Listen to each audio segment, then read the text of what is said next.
Penalties పడ్డాయి, అదొకటి. తర్వాత 450 కోట్ల అధ్యక్ష. కొంచెం ఎందుకంటే రైతులకు వాళ్ళకు మధ్య అనుసంధానంగా ఈజీగా జరగాలంటే ఇన్ టైంలో ఈ సీజన్ స్టార్టింగ్ లోపల ఇస్తే మేలు జరుగుతుందని కోరుతున్నా అధ్యక్ష. ఇంకొక విషయం, ఈ కాటన్ తర్వాత వచ్చినటువంటి సీడ్ ఏదైతే ఉందో ఇది ఇక్కడ నుంచి నార్త్ ఇండియా, మరి హర్యానా కానీ పంజాబ్ అట్లాంటి రాష్ట్రాలకే ఇక్కడ నుంచి ఎక్స్పోర్ట్ అవుతుంది అధ్యక్ష. ఇక్కడ మన దగ్గర సఫిషియెంట్ ఇండస్ట్రీస్ లేవు. దానివల్ల ఒకేసారి జిన్నింగ్ అయిపోయిన తర్వాత ఈ గింజలన్నీ కూడా స్టోర్ కావడం, కొంత కమిలిపోవడం ఇవన్నీ జరుగుతూ ఉన్నాయి.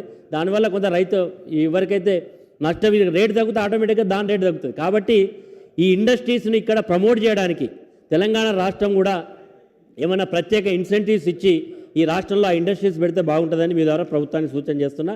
నిర్దిష్టంగా గౌరవ మంత్రి గారి నుంచి ఎప్పటిలోపల ఆ ఇన్సెంటివ్స్కి సంబంధించిన పేమెంట్ ఇప్పిస్తారు, ఆ ఈ విద్యుత్ ఛార్జీల మీద పెనాల్టీస్ను తీసేస్తామని చెప్పిండ్రు. అది అమలు కాలేదు కాబట్టి తయారు చేసి అమలు చేయించాలని కోరుతాను. అబ్రాం గారు. అధ్యక్ష, 2014-15 సంవత్సరంలో 84 కేంద్రాల ద్వారా 187.94 లక్షల క్వింటాళ్ళు పత్తి కొనడం జరిగింది. అదేవిధంగా 2015-16లో 84 కేంద్రాల ద్వారా 31,53,000 లక్షల క్వింటాళ్ళు కొనడం జరిగింది. 16-17లో తగ్గింది. ఇప్పుడు కూడా సీసీఐ కొనదానికంటే మద్దతు రేటు కంటే ప్రైవేట్లో ఎక్కువ రేటు వస్తుంది కాబట్టి ఏమైనా ఇంటర్నేషనల్ మార్కెట్కు డైరెక్ట్గా చేసుకోవడానికి వీలుందా? రెండవది, ఏదైతే జిన్నింగ్ సెంటర్స్కు రైతులు వాళ్ళ పత్తిని తీసుకొని వస్తున్నారో ఒక్కోసారి వర్షాలు వస్తాయి. అటువంటప్పుడు ఏమన్నా ప్రివెంటివ్ మెజర్స్ తీసుకోవడానికి అవకాశం ఉందా? రెండవది, కొన్నిసార్లు ఒక్కొక్కరు రైతులు బీడు దాగడ పారేసేస్తారు, దాని నుంచి అగ్ని ప్రమాదం జరిగే అవకాశం ఉంది. ఏమన్నా ప్రివెంటివ్ మెజర్స్ తీసుకుంటారా? మినిస్టర్ గారు. అధ్యక్ష, రైతులు తమ పత్తిని మార్కెట్కు తరలించేటువంటి క్రమంలో పత్తి దెబ్బతినకుండా ఉండడం కోసమే వర్షాకాలం సీజన్ కాబట్టి, చలికాలం సీజన్ అవుతుంది కాబట్టి అక్టోబర్ నుంచి ముందస్తు జాగ్రత్తలు తీసుకోవాలని మనం వాళ్ళకి చెప్తున్నాం. సబ్సిడీ మీద రైతాంగానికి విరివిగా మనం టార్పాలిన్స్ కూడా ఇచ్చినాం అధ్యక్ష. ఏ ఒక్క రైతు కూడా పత్తిని టార్పాలిన్లో బ్యాగులో లేకుండా ఒట్టిగా గాలికి తీసుకురారు అధ్యక్ష. ఖచ్చితంగా వాళ్ళు దాని ప్రొటెక్టివ్ షీట్స్ కప్పుకొనే తీసుకొని వస్తారు, ప్రొటెక్టివ్ షీట్స్ కప్పుకొనే తెస్తారు, ఆ ఇబ్బంది ఏమి ఉండదు. అదేవిధంగా అనుకోకుండా అక్కడ ఏదైనా ఫైర్ యాక్సిడెంట్ అయితే, జిన్నింగ్ మిల్ ప్రిమిసెస్లో ఫైర్ యాక్సిడెంట్ అయితే ఆల్రెడీ జిన్నింగ్ మిల్స్ అన్నీ కూడా ఇన్సూరెన్స్ కవర్ అయి ఉంటాయి అధ్యక్ష. కాబట్టి రైతుకు వ్యక్తిగతంగా అక్కడ జరిగే నష్టం ఉండదు, ఖచ్చితంగా వాళ్ళ కంపెన్సేట్ అవుతుంది అధ్యక్ష. పైగా కొనుగోలు తర్వాతనే జిన్నింగ్ మిల్లో స్టాక్ అవుతుంది కాబట్టి కొనుగోలు ఒకసారి ప్రక్రియ పూర్తయిందంటే రైతుకు తన పేమెంట్ తనకు వస్తుంది అధ్యక్ష. అక్కడ జరిగేటువంటి ప్రమాదానికి రైతుకు సంబంధం ఉండదు అధ్యక్ష. అంతకంటే ముందు ఒకవేళ జరిగినా ఆ ప్రెమిసెస్లో జరిగితే ఇన్సూరెన్స్ కవరేజ్ వస్తుంది అధ్యక్ష. ధన్యవాదాలు.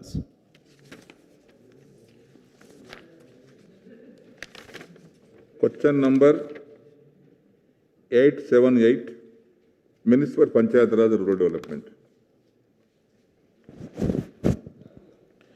స్పీకర్ సార్, ఏ ప్రశ్నకు సమాధానం ఈ ప్రతిపాదనను పరిశీలించబడుతున్నది. బి ప్రశ్న సమాధానం పరిశీలించిన తర్వాత పరిగణనలోకి తీసుకోవడం జరుగుతుంది. గౌరవ సభ్యులు లావుడి రాములు గారు. నమస్కారం అధ్యక్ష. నా యొక్క నియోజకవర్గంలో సింగరేణి మండలం సార్, రేగులగూడెం అని చెప్పేసి గ్రామ పంచాయతీ ఉంటుంది.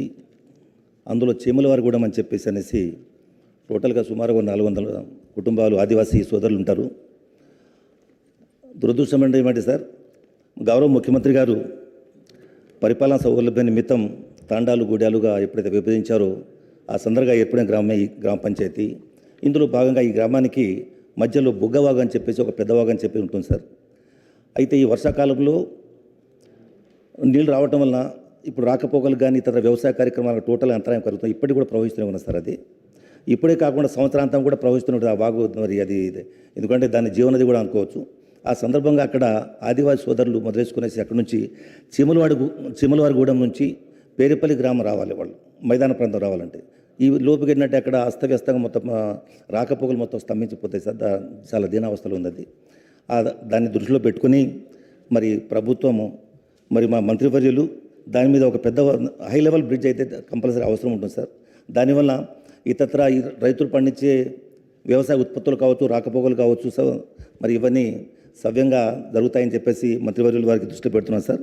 కాబట్టి దీనివల్ల మనం హై లెవెల్ బ్రిడ్జ్ అక్కడ నిర్మాణం చేయగలిగితే ఇటు పేరుపల్లి కావచ్చు, ఉసిరికాయలపల్లి కావచ్చు, భాగ్యనగర్ తండా కావచ్చు, తర్వాత ఇల్లందు పోవటానికి కూడా మార్గం అక్కడ క్లియర్ అవుతుంది సార్. కాబట్టి దాని వెంటనే మరి ప్రభుత్వం మరి సంబంధిత మంత్రివర్యులు ఇమీడియట్ దాని మీద యాక్షన్ తీసుకునేసి చర్యలు తీసుకునేలాగున మరి తమ ద్వారా తెలియజేస్తున్నాం సార్. అలాగే మరో మండలం కొణిజర్ల అనేది ఉంటుంది సార్. అది బైపాస్లో ఇటు ఏనుకూరు మండలానికి కొణిజర్ల మండలానికి మధ్యలో ఏంటంటే అది ఒక వంతెన ఉంటుంది సార్. అది ఇప్పటి వర్షాకాలంలో సుమారు 2-3 రోజులు ఇటు ఖమ్మం నుంచి కొత్తగూడెం పోయి రాకపోకలన్నీ స్తంభించిపోతాయి సార్. అంటే వంతెన ఆల్రెడీ ఉంది, కానీ దాని మీద నీళ్ళు ప్రవహిస్తుంటాయి సార్. కాబట్టి దాని మీద కూడా దృష్టిలో పెట్టుకునేసి అక్కడ వంతెన ఉండి ప్రాబ్లం అవుతుంది, ఇక్కడ వంతెన లేకుండా ప్రాబ్లం అవుతుంది సార్. ఈ 2 ప్రాబ్లమ్స్ దృష్టిలో పెట్టుకునేసి సకాలం నిర్వహిస్తే నా యొక్క గిరిజన మండలం కాన్స్టిట్యున్సీ నియోజకవర్గం కొద్దిగా ప్రజలు కూడా మరి హాయిగా ఉంటారు, గాలి పీల్చుకుంటారు, రాకపోకలకు వీలు పడుతుంది. అలాగే వారు ఏదైతే పంటలు పండిస్తున్నారో మరి తీసుకోవడానికి కానీ మనం కూడా స్థానికంగా పోయి కొనుగోలు చేయడానికి కూడా వీలు పడుతుందని చెప్పి తమ ద్వారా మంత్రివర్గం కోరుకుంటూ ఈ కారణం దీని మీద యుద్ధ ప్రాతిపదికన చర్యలు చేపట్టాలని కోరుకుంటున్నాను సార్. Thank you. మినిస్టర్ గారు. స్పీకర్ సార్,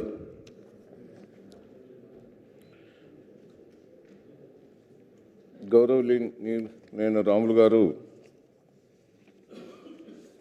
అది వాస్తవమే. అది సింగరేణి మండలంలో పెరిపెల్లి నుండి చీమ్లా గారి గూడెం 4 కిలోమీటర్ల బీటీ రోడ్. అది ఎస్టిమేట్ సుమారు 5 కోట్లు అవుతున్నాయి. 12 సీడీ వర్క్స్ కూడా ఉన్నాయి. మొత్తం 5 కోట్లకు ఎస్సీ గారిని తోలిచ్చి మొత్తం ఎస్టిమేట్లు కూడా తీసుకురావడం కూడా జరిగింది. అదే తిరిగా కొంజర్ల మండలంలోని రోడ్ల గురించి కూడా చెప్పారు. ఆ డీటెయిల్స్ నాకు మినిస్టర్ గారు, మన ఎమ్మెల్యే గారు వారు ఇస్తే వాటిని కూడా తీసుకొచ్చి, ఇప్పుడు కొన్ని ముఖ్యమంత్రి గారు మొన్ననే చెప్పారు ఈ వరదలు అక్కడ దెబ్బతిన్నాయి, అదే తిరిగా రెన్యువల్స్ కూడా మొత్తం తయారు చేయమని చెప్పారు. వాటిలో తయారు చేసి ఇంక్లూడ్ చేయించే ఏర్పాటు చేస్తానని ఎమ్మెల్యే గారికి నేను హామీ ఇస్తున్నాను. Thank you. Question number 747, minister for agriculture.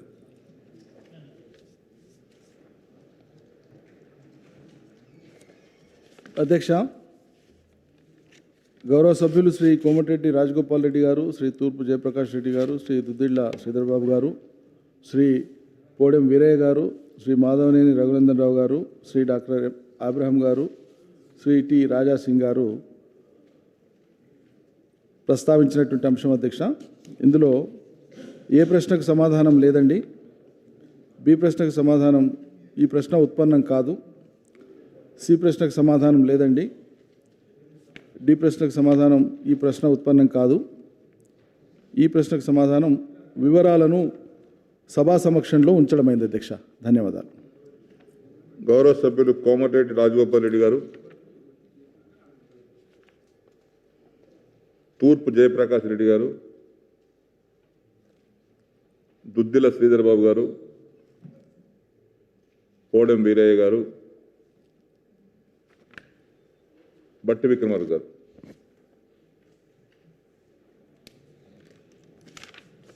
అధ్యక్ష, మొన్న గులాబ్ తుఫాన్కి సంబంధించి రాష్ట్రంలో పెద్ద ఎత్తున చివరి వారంలో వచ్చినటువంటి ఈ తుఫాన్ వలన చాలా చోట్ల వేసినటువంటి పంటలు ముంపుకు గురై పెద్ద ఎత్తున నష్టపోయినటువంటి మాట వాస్తవం అధ్యక్ష. ఉదాహరణకి నాకు తెలిసినటువంటి 1-2 మండలాలు మీకు ఉదాహరణతో మీ దృష్టికి తీసుకురాదలుచుకున్నాను.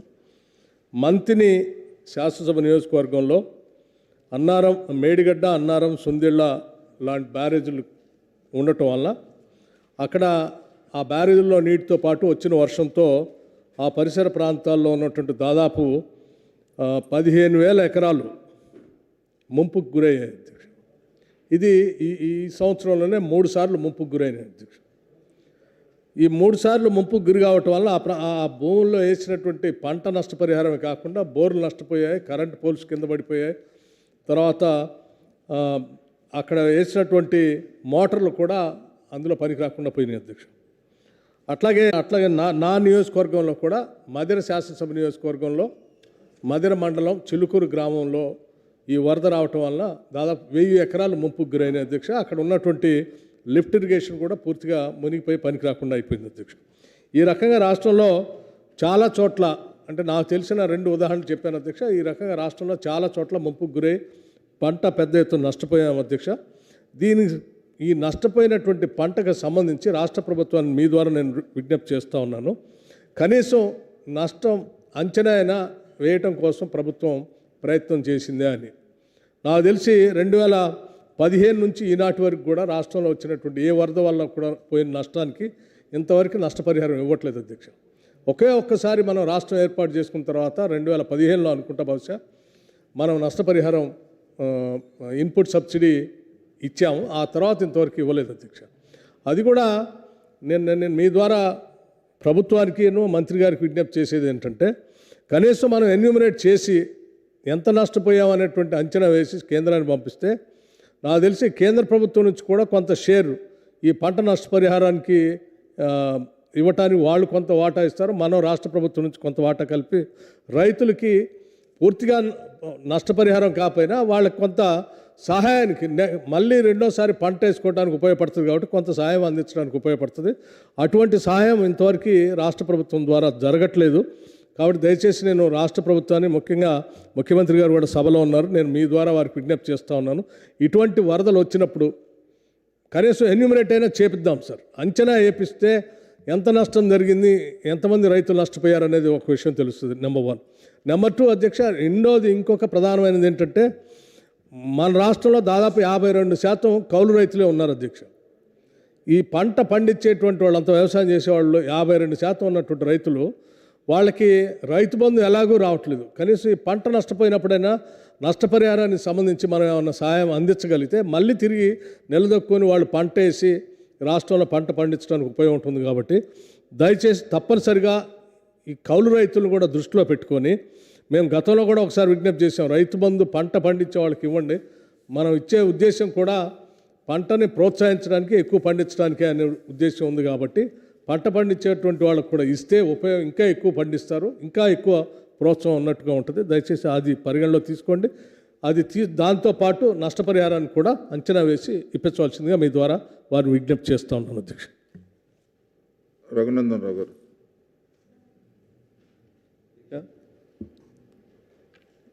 కేంద్ర ప్రభుత్వం అమలు చేస్తున్నటువంటి ఫసల్ బీమా పథకానికి సంబంధించి ఇట్లా అనుకోని విపత్తులు వచ్చినప్పుడు రైతులు నష్టపోతున్నటువంటి పంటకు సంబంధించి రాష్ట్ర ప్రభుత్వం ఫసల్ బీమాని రాష్ట్రంలో అమలు చేస్తూ ఉందా? చేస్తే ఎంతమంది రైతులకి గత 7 సంవత్సరాలుగా ఫసల్ బీమా కింద ఇన్సూరెన్స్ కట్టడం జరిగింది? ఈ 7 సంవత్సరాల్లో వివిధ సందర్భాల్లో వచ్చినటువంటి పంట నష్టం, విపత్తు ద్వారా కలిగినటువంటి పంట నష్టం ద్వారా ఏమన్నా సాయం అందజేయగలుగుతున్నామో ఒకసారి వివరాలు ఇవ్వాల్సిందిగా విజ్ఞప్తి చేస్తా ఉన్నాం అధ్యక్ష. అదే రకంగా 2018వ సంవత్సరం నుంచి గౌరవ ముఖ్యమంత్రి గారు చెప్పినటువంటి ₹1,00,000 వరకు పంట రుణమాఫీ అనేటువంటి హామీ అమలు జరిగింది అధ్యక్ష. అయితే ఎంతమంది రైతులకి రుణమాఫీ చేసినాం? చేయకుండా ఇంకా పెండింగ్లో ఉన్నట్టయితే ఇటీవల మళ్ళీ 50,000 వరకు ఉన్నటువంటి రుణాలని మాఫీ చేస్తామని చెప్పి గౌరవ ఆర్థిక మంత్రి గారు ప్రకటించినట్టు చూసాం అధ్యక్ష. అసలు ఈ రైతు రుణమాఫీకి సంబంధించి ఎంతమంది రైతులకి ఎంత రుణాలు మాఫీ అయినాయి, ఇంకా పెండింగ్ ఉన్నటువంటి రుణాలు ఎన్ని ఉన్నాయి తెలియజేయాల్సిందిగా మీ ద్వారా గౌరవ మంత్రివర్యులు గారిని విజ్ఞప్తి చేస్తా ఉన్నాను అధ్యక్ష. అబ్రాహం గారు.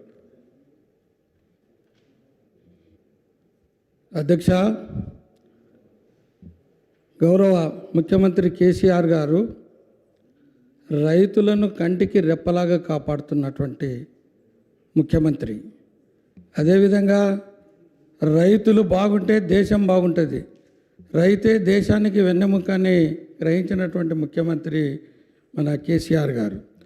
మరి అదేవిధంగా రైతులకు పంట రుణమాఫీ కింద పథకం కింద 2018 ప్రకారము ఈ రుణమాఫీ పథకం కింద 25,000 వరకు ఉన్నటువంటి బకాయిలు ఉన్న రైతులందరికీ మాఫీ చేయడం జరిగింది అధ్యక్ష. అందులో భాగంగా ఇప్పటి వరకు 408.38 కోట్ల రూపాయలను 2,96,575 రైతులకు రుణమాఫీ చేయడం జరిగింది అధ్యక్ష. 25,000 లోపల రుణమాఫీ జరిగింది. అదేవిధంగా రుణమాఫీ రెండో విడత 15/8/2021 నుండి అమలు చేయుటకు ప్రభుత్వం ఉత్తర్వులు 401 తేదీన 6/8/2021 ద్వారా వరకు 50,000 వరకు ఉన్న రైతుల బకాయిలను ఏకకాలంలో మాఫీ చేయడానికి కొరకు జారీ చేయడమైనది. మిగతా ఎవరైతే రుణమాఫీ కొరకు ఇంకా రిమైనింగ్ ఉన్నారో వాళ్ళకు కూడా తప్పకుండా గౌరవ ముఖ్యమంత్రి గారు చేస్తారని చెప్పి నేను మనవి చేసుకుంటున్నా. ఇంకా ఎంతమంది ఉన్నారు వాళ్ళకి ఎంత లోపల చేస్తామని చెప్పాలి, మీ ద్వారా సమాధానం కోరుతున్నా అధ్యక్ష. రాజా సింగ్ గారు. धन्यवाद अध्यक्षा. अध्यक्षा, तेलंगाना में 2015-16 में ज़मीन सूखने के कारण किसानों को बहुत नुकसान हुआ था. फिर अपने सरकार ने असेसमेंट करके केंद्र को एक रिपोर्ट भेजी थी.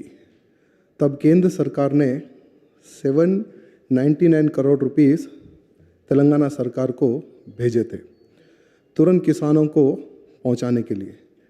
लेकिन सरकार ने तुरंत वो पैसे नहीं भिजाकर 1 साल तक उस पैसे को रोका और उसके बाद में किसानों तक वो पैसों को भिजाया. अध्यक्षा, पिछले साल भी 50% से अधिक वर्षा हुई हमारे तेलंगाना में, जिसके कारण बहुत सारा नुकसान किसानों को हुआ.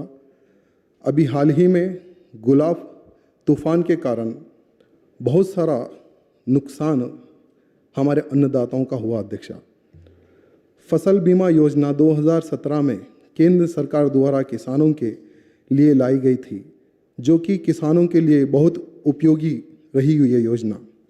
तेलंगाना सरकार इस योजना का प्रीमियर नहीं देने के कारण और किसानों को बहुत सारा नुकसान हुआ है. अध्यक्षा, हाल ही में कृषि मंत्री श्री नरेंद्र सिंह तोमर जी ने कहा था कि तेलंगाना सरकार ने 2 साल का लगभग 800 करोड़ प्रीमियर बकाया है, नहीं दिया, जिसके कारण आज किसानों को नुकसान हो रहा है. अध्यक्षा, और ये योजना का लाभ नहीं मिल रहा है. साथ ही साथ अध्यक्षा, रैतु बंधु के तहत सरकार ने किसानों को 2 फसलों में 10,000 रुपये का एक अच्छा सा सहयोग दिया है, जिसके लिए मैं सरकार को धन्यवाद प्रकट करता हूँ. लेकिन बीज के ऊपर सब्सिडी नहीं दिए, मिशनरी के ऊपर सब्सिडी नहीं दिए, डिंपिंग के ऊपर सब्सिडी नहीं दिए, इनपुट सब्सिडी भी नहीं दिए. सरकार द्वारा ऋतु बीमा दिया जा रहा है. अधिकतर किसान फसल नुकसान होने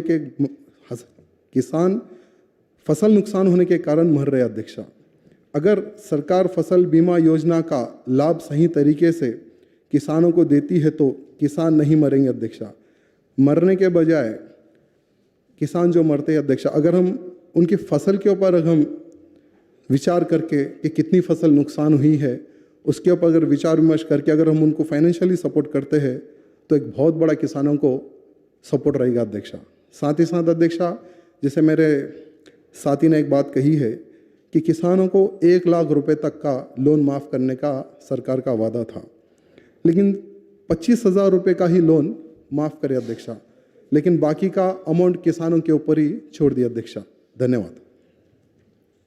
అనసూయ గారు. సార్, మొన్న ఏదైతే సెప్టెంబర్లో గులాబ్ తుఫాన్ మూలంగా ముఖ్యంగా రాష్ట్ర వ్యాప్తంగా కురిసినటువంటి అతి భారీ వర్షాలతోటి మరి పెద్ద ఎత్తున పంట నష్టం జరిగింది సార్.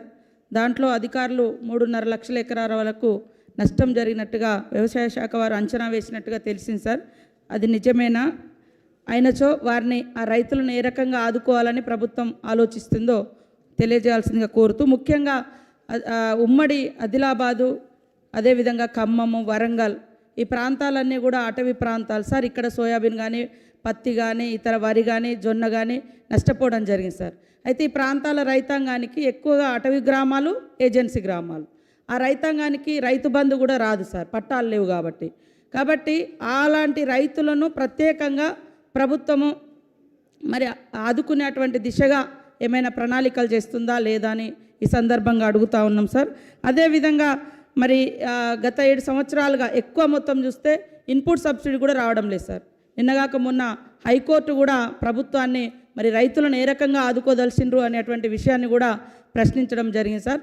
తప్పకుండా పట్టాలు లేనటువంటి రైతులు పంట బీమా లేదా రైతు బంధు రానటువంటి రైతులు వేలాది మంది ఉన్నారు. ఇలాంటి టైంలో వాళ్ళు పంట నష్టం జరిగినప్పుడు ప్రభుత్వం ప్రత్యేక దృష్టి పెట్టి ప్రత్యేకంగా ఆలోచించి ఆ రైతాంగాన్ని ఆదుకోవాల్సిందిగా కోరుతా ఉన్నాం సార్. అదేవిధంగా ఏకకాలంలో రుణమాఫీ కూడా ఇప్పటి వరకు ₹1,00,000 లోపు ఎంతమందికి వర్తింపజేసినరో వ్యవసాయ శాఖ మాత్యులు చెప్పాలని, మా దగ్గర కూడా రామప్ప చెరువు కింద వందలాది ఎకరాల పంట నష్టం జరిగింది సార్. వారందరినీ కూడా ఆదుకోవాలని మీ ద్వారా ప్రభుత్వాన్ని కోరుతా ఉన్నా సార్. Thank you. గౌరవ సభ్యులు ఆనంద్ గారు. అధ్యక్ష, ఏదైనా రాష్ట్రం కానీ దేశం కానీ అభివృద్ధి చెందాలంటే 3 రంగాలలో అభివృద్ధి చెందితే ఆ దేశం కానీ రాష్ట్రం కానీ ఖచ్చితంగా అభివృద్ధి చెందుతుంది అధ్యక్ష. ఒకటి విద్య, రెండవది వైద్యము, మూడవది వ్యవసాయము. ఇది గుర్తించినటువంటి మన గౌరవ ముఖ్యమంత్రి కేసీఆర్ గారు వ్యవసాయానికి ఎంత ప్రాధాన్యత ఇస్తున్నారు అనేటటువంటి విషయం మనందరికీ బాగా తెలుసు అధ్యక్ష. దేశంలో ఎక్కడ లేని విధంగా మన రాష్ట్రం లోపల రైతు వేదికలను చాలా ప్రతిష్టాత్మకంగా నిర్మించడం జరిగింది అధ్యక్ష. అయితే ఈ రైతు వేదికలను ఏ విధంగా వాడుకుంటున్నారు, ఎట్లా దీనికి సంబంధించినటువంటి అవగాహన కల్పించడం గురించి ప్రభుత్వ పరంగా ఏమైనా చర్యలు తీసుకుంటున్నారా అనేటటువంటిది ఒకటి అధ్యక్ష. అట్లాగే ప్రతి 5,000 ఎకరాలకు ఒక అగ్రికల్చర్ ఎక్స్టెన్షన్ ఆఫీసర్ను నియమించినటువంటి మాట వాస్తవమేనా అనేటటువంటిది ఇంకొకటి అడగదలుచుకున్నాను అధ్యక్ష. అట్లాగే ఒకే పంట వేస్తే దిగుబడి కావచ్చు, ఇతరత్ర ఇబ్బందులు ఎదురైతే కాబట్టి పంట మార్పిడికి సంబంధించినటువంటి విషయం లోపల ప్రభుత్వ పరంగా ఏ విధంగా అవగాహన కల్పిస్తున్నారు, ఏ విధంగా చర్యలు తీసుకుంటున్నారు అనేటటువంటిది ఇంకొకటి అధ్యక్ష. చివరగా సకాలం లోపల పంటలు వేస్తేనే లాభసాటిగా ఉంటాయి కాబట్టి ఈ దిశగా ప్రభుత్వం ఏమైనా చర్యలు తీసుకుంటుందేమో తమరి ద్వారా గౌరవ మంత్రి గారిని ప్రార్థిస్తున్నాను అధ్యక్ష. ధన్యవాదాలు. మినిస్టర్ గారు. అధ్యక్ష, గౌరవ సభ్యులు శ్రీ భట్టి విక్రమార్క గారు ప్రస్తావించినటువంటి అంశాల్లో మొదటిది ఈ పంట నష్టానికి సంబంధించినటువంటి అంశాన్ని వారు ప్రస్తావించినారు అధ్యక్ష. తుఫాను వల్ల వాస్తవంగా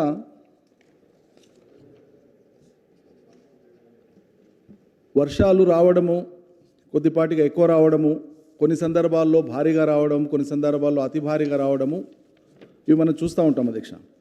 అయితే ఎప్పుడు ఏ వర్షాన్ని ఏ రకంగా మనం వ్యవసాయ శాఖ కానీ భారత వాతావరణ శాఖ అయితే ఐఎండి ఉంటుందో భారత వాతావరణ విభాగం అనేటువంటిది దాని ప్రామాణికాల పరంగా ఏ మోతాదులో ఏ రకమైన వర్షం వచ్చినప్పుడు అది వ్యవసాయ శాఖ దాన్ని స్వీకరించి నష్టాన్ని అంచనా వేయాలనే దానికి కొన్ని ప్రామాణికతలు ఉన్నాయి అధ్యక్ష, మొత్తం దేశానికి సంబంధించి. అట్లా తీసుకున్నప్పుడు ఈ సంవత్సరం అధ్యక్ష ఇంతవరకు కురిసినటువంటి మొత్తం వర్షం 757.2 మిల్లీమీటర్లు. ఇది సాధారణ వర్షపాతం అధ్యక్ష. అయితే దీనికి గాను అదనంగా కురిసినటువంటిది 35%, అంటే 1020.80 మిల్లీమీటర్ల వర్షం నమోదైంది అధ్యక్ష. సాధారణ వర్షపాతం కంటే కేవలం 35% నమోదైంది. ఈ ఐఎండి యొక్క నిబంధనల ప్రకారంగా 1 సెంటీమీటర్ వర్షం పడితే దాన్ని స్వల్ప వర్షపాతం అంటాం అధ్యక్ష. 2 నుంచి 6 సెంటీమీటర్ల వర్షం పడితే దాన్ని సాధారణ వర్షపాతం కింద గుర్తిస్తాం అధ్యక్ష. 7 నుంచి 11 సెంటీమీటర్ల వర్షం పడితే భారీ వర్షపాతం అధ్యక్ష. 12 నుంచి 20 సెంటీమీటర్ల వర్షం పడితే అతి భారీ వర్షపాతంగా, మరియు 21 సెంటీమీటర్ల కంటే ఎక్కువ వర్షం పడితే అత్యంత భారీ వర్షపాతంగా మనం పరిగణిస్తాం అధ్యక్ష. జూలై మాసంలో కురిసినటువంటి వర్షాన్ని పరిశీలిస్తే ఒక్కరోజు మాత్రమే 19 జిల్లాల్లో, ఒక్కరోజు మాత్రమే అధ్యక్ష 19 జిల్లాల్లో ఈ వర్షపాతం నమోదైంది అధ్యక్ష. అదేవిధంగా సెప్టెంబర్ మాసంలో 19 సెంటీమీటర్లకు మించి పడ్డటువంటి వర్షం కూడా ఒక్కరోజు మాత్రమే 18 జిల్లాల్లో నమోదైంది అధ్యక్ష. ఈ 2 సందర్భాలు మినహాయిస్తే ఈ మొత్తం సీజన్ మొత్తంలో కూడా మొత్తం సాధారణ వర్షమే కురిసింది అధ్యక్ష. జిల్లాల్లో ఉండేటువంటి వ్యవసాయ శాఖ అధికారుల నివేదిక ప్రకారంగా జూలై మరియు సెప్టెంబర్ మాసాల్లో పంటలకు ఎక్కడైనా కొంత నష్టం కలిగితే అది నష్టం అంటే అది 2-3 రకాలు ఉంటుంది అధ్యక్ష. కురిసినటువంటి వర్షం అట్లే పొలంలో ఆ పంట మీద 2 రోజులు 3 రోజులు ఆ ఇనండేషన్లో ఉంటే పూర్తిగా అది అందులోనే పంట నీళ్లు ఆగిపోతే, నీళ్లలో పంట మునిగి ఉంటే అది పంట తేరుకునే అవకాశం ఉండదు అధ్యక్ష. ఒక్కోసారి 20 సెంటీమీటర్లు 25 సెంటీమీటర్ల వర్షపాతం నమోదైనా కూడా తెల్లారంగా వర్షం లేదనుకుంటానంటే మళ్ళీ ఆ వాటర్ అంతా కూడా రిసీడ్ అయిపోతే వెనక్కి తగ్గిపోతే మళ్ళీ ఆ పంట కోలుకుంటుంది అధ్యక్ష. తాత్కాలికంగా కొంత పంట అక్కడక్కడ ఏదన్నా పురుగుల బిడద లాంటిది చీడల బిడద లాంటిది వచ్చే అవకాశం ఉంటే తక్షణం సస్యరక్షణ చర్యలు చేపడతారు రైతాంగం, మళ్ళీ ఇది రెస్టోర్ అవుతుంది అధ్యక్ష క్రాప్. ఎక్కడైనా ఒకటి అర చోట ఆ పంట పనికి రాకుండా పోయే పరిస్థితి ఉంటుంది అనుకుంటే తక్షణం రైతులు దాన్ని రిప్లేస్ చేస్తారు అధ్యక్ష, ఇంకో పంటతో రిప్లేస్ చేస్తారు. కాబట్టి దీన్ని మొత్తం 1-2 వర్షాలు పడినటువంటి సందర్భంలో నీళ్లు నిల్వ లేకుండా ఉండి సడన్గా ఇట్లా ఫ్లాష్ లాగా వచ్చిపోయినటువంటి సందర్భాల్లో అది మొత్తం పంట నష్టానికి దారితీస్తుంది అనేటువంటి అన్వయింపు సరైనది కాదు అని చెప్పి నేను మనవి చేస్తున్నాను అధ్యక్ష. అదేవిధంగా ఈ అనుబంధంలో జిల్లా వ్యవసాయ అధికారులు పంపించినటువంటి ప్రాథమిక అంచనా వివరాలన్నింటినీ కూడా నేను సభకు సమర్పించడం జరిగింది అధ్యక్ష. సమయానుసారంగా రైతాంగానికి అక్కడ స్థానికంగా అక్కడ వర్షాలు కురిసి ఆ రకంగా పరిస్థితి ఉన్న చోట తక్షణమే రైతులు తీసుకోవాల్సినటువంటి జాగ్రత్తలు కానీ అనుసరించవలసిన పద్ధతుల మీద కూడా ఎప్పటికప్పుడు అక్కడ క్రియాశీలకంగా వ్యవసాయ అధికారులు వాళ్లకు సూచనలు సలహాలు ఇచ్చేటువంటి పని కూడా జరుగుతుంది అధ్యక్ష. ఇది అత్యంత శాస్త్రీయంగా ఎప్పటికప్పుడు ఏ సీజన్కి ఆ సీజన్ జరుగుతున్నటువంటి ప్రక్రియ అధ్యక్ష. రెండవది అధ్యక్ష, వారు ఒక మాట ప్రస్తావించినారు. రాష్ట్రంలో ఉండేటువంటి రైతులలో దాదాపు 52% అన్నారు, 52% కౌలు రైతులు అన్నారు అధ్యక్ష. ఇది పూర్తిగా సత్యవిరుద్ధమైనటువంటిది, వాస్తవ విరుద్ధమైనటువంటి అంశం అధ్యక్ష. ఎక్కడ కూడా లేదు అధ్యక్ష. మనం రైతు బంధు ఇస్తున్నాం, మన దగ్గర ఫార్మర్ టు ఫార్మర్ యొక్క టోటల్ అకౌంట్స్ ఉన్నాయి, మొత్తం వివరాలు ఉన్నాయి, టోటల్ డేటా ఉంది రాష్ట్ర వ్యవసాయ శాఖ దగ్గర. భారతదేశంలో ఏ రాష్ట్రంలో కూడా ఇంత నిక్కచ్చిగా ఇంత శాస్త్రీయంగా తయారు చేసిన డేటా లేదు. ధరణి వచ్చిన తర్వాత ఇంకా సంపూర్ణంగా భూ రికార్డుల ప్రక్షాళన జరిగిన తర్వాత ప్రతి రైతు యొక్క కుంటా భూమి నమోదై ఉంది. రెవెన్యూ రికార్డులలో నమోదైనటువంటి భూమికి తోడుగా ఒకవేళ కొంతమంది రైతులది రెవెన్యూ రికార్డులు ఇంకా ఏ కారణం చేత రాకపోయినా అటువంటి రైతులది సాగు అయ్యేటువంటి చోట వాళ్ళు ఏ పంట వేసినారో ఇదంతా కూడా నమోదై ఉంది అధ్యక్ష. ఆ లెక్క తీస్తే ఇవాళ మనం ఇస్తున్నటువంటి రైతు బంధులో చిన్నకారు రైతులకే మనం ఇచ్చేటువంటి మొత్తం 15,000 కోట్ల రైతు బంధు డబ్బులు 92.5% రైతాంగం చిన్నకారు రైతులే ఉన్నారు అధ్యక్ష. కాబట్టి 52% కౌలు రైతులు ఎక్కడి నుంచి వస్తున్నారో మాకైతే అర్థం కావట్లేదు. వారు చెప్పేటువంటిది అయితే వాస్తవం కాదు. ఒకవేళ వారి దగ్గర ఏదైనా ఏ గ్రామానికి ఏ మండలానికి సంబంధించినటువంటి ఏ నియోజకవర్గానికి సంబంధించిన కౌలు రైతులు అనబడేటువంటి వాళ్ళ వివరాలు కనుక ఉంటే సమర్పించమనండి అధ్యక్ష, మేము తప్పకుండా దానికి జవాబు ఇవ్వడానికి సిద్ధంగా ఉన్నాం. లేదు అధ్యక్ష, అది లేదు. మొత్తంగా కౌలు లేదా అంటే నేను ఆ మాట అంగీకరించాను. కానీ కౌలు యొక్క శాతం ఏదైతే ఉందో చాలా తక్కువ. తెలంగాణలో తలసరి భూమి కలిగినటువంటి వాళ్ళ యొక్క శాతం భారతదేశంలోనే అతి ఎక్కువ అధ్యక్ష. ఆంధ్ర ప్రాంతంతోనో మరో ప్రాంతంతోనో పోల్చి ఇక్కడ జరిగేటువంటి వ్యవసాయంలో ఎక్కువ కౌలు రైతులు ఉన్నారనేటువంటి భ్రమకు మనం ఎవరం గురి కావాల్సిన అవసరం లేదనేటువంటిది నా మనవి అధ్యక్ష. ఒకవేళ కౌలు రైతులు ఉంటే అక్కడ ఎక్కడైనా ఏ మోతాదులోనైనా ఉంటే అది ఏ సంవత్సరానికి ఆ సంవత్సరం వాళ్ళు పంట కాపు మీద తీసుకుంటారు అధ్యక్ష. ఈ సంవత్సరం తీసుకుంటారు, మళ్ళీ సంవత్సరం మార్చుకుంటారు. ఎవ్రీ ఇయర్ రెన్యువల్ అవుతుంటుంది వాళ్ళ యొక్క ఇష్టాలను బట్టి, రైతు యొక్క ఇష్టాన్ని బట్టి, చేసేటువంటి వాళ్ళ ఇష్టాన్ని బట్టి.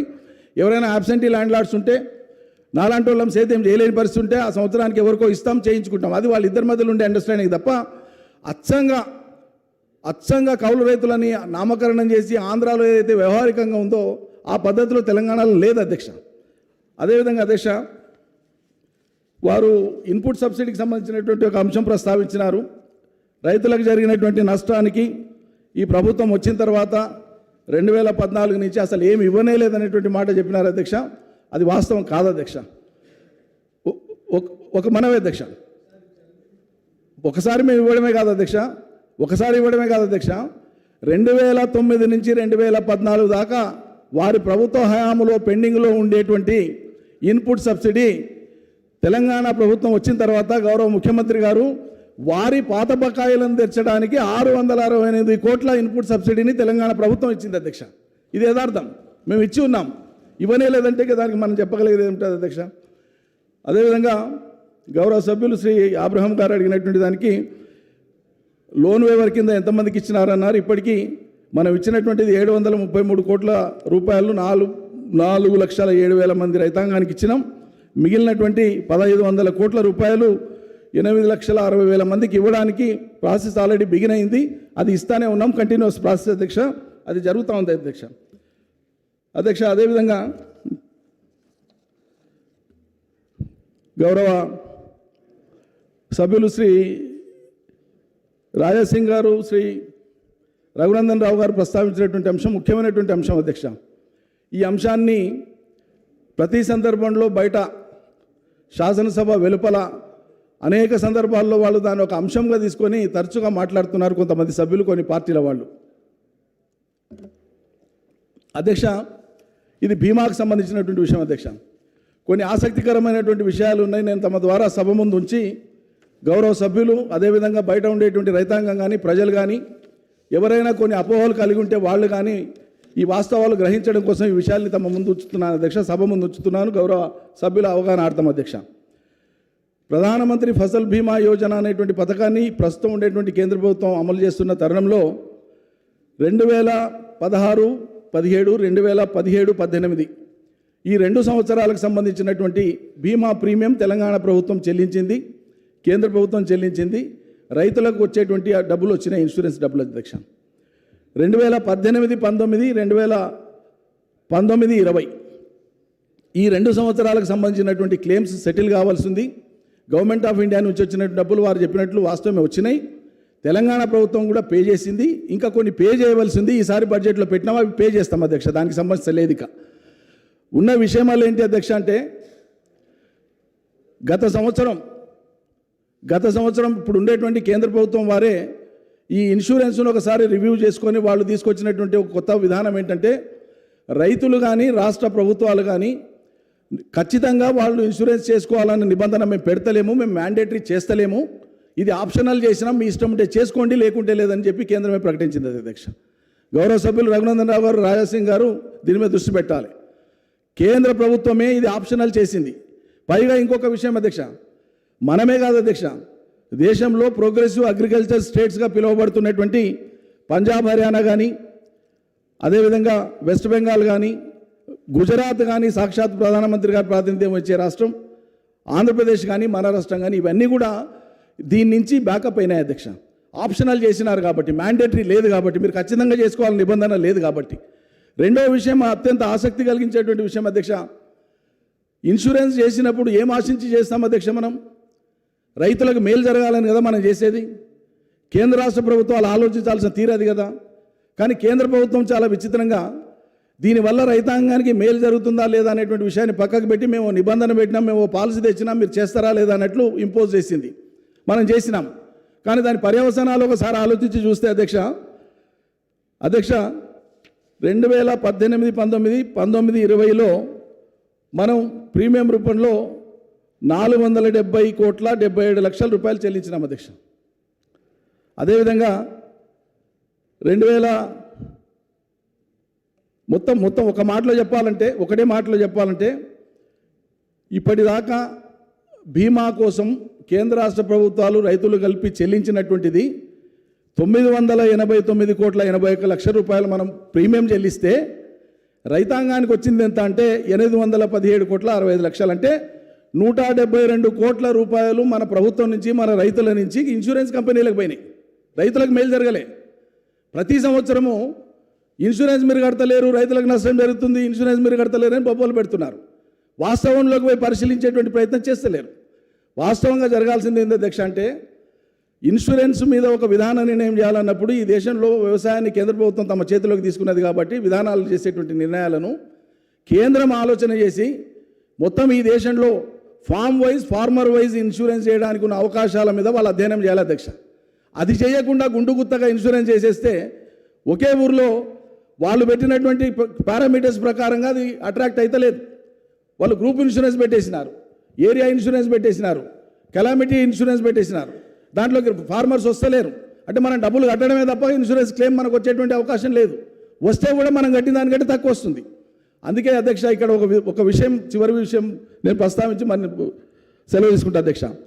ఇన్సూరెన్స్ అనేటువంటి దాంట్లో మనం పలు విభాగాలు మనం చూస్తాం అధ్యక్ష. ఉదాహరణకు యాక్సిడెంట్స్ అయితే యాక్సిడెంట్ అయినటువంటి కేసు టు కేసు ఉంటుంది కాబట్టి మోటార్ వెహికల్ యాక్సిడెంట్ జరిగినప్పుడు ఆ ఇన్సూరెన్స్ కంపెనీ వాళ్ళు ఒక మనిషిని డెప్యూట్ చేసి వివరాలు తీసుకుంటారు. సాధ్యమవుతుంది అది పర్సన్ టు పర్సన్. అదేవిధంగా అది ఇన్సూరెన్స్ కంపెనీ వాడు చేసుకుంటాడు. అదేవిధంగా ఫైర్ యాక్సిడెంట్ అయినా, ఒక థెఫ్ట్ యాక్సిడెంట్ అయినా, ఇటువంటి వాటన్నిటి కూడా ఇండివిజువల్స్ చేస్తారు అధ్యక్ష. కానీ దేశంలో ఉండేటువంటి మొత్తం రైతులకు సంబంధించినటువంటి ఇన్సూరెన్స్ చేయాలంటే ఇన్సూరెన్స్ కంపెనీ చేయలేదు అధ్యక్ష, సాధ్యం కాదు. ఎవరు చేయాలి మరి?